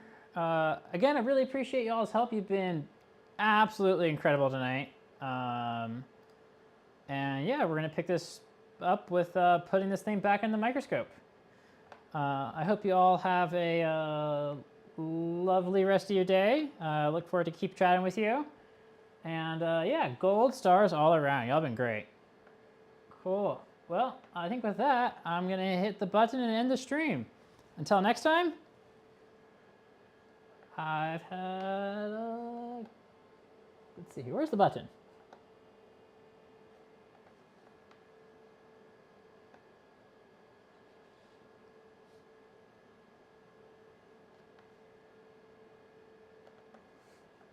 Where's the button? There's the button. Bye.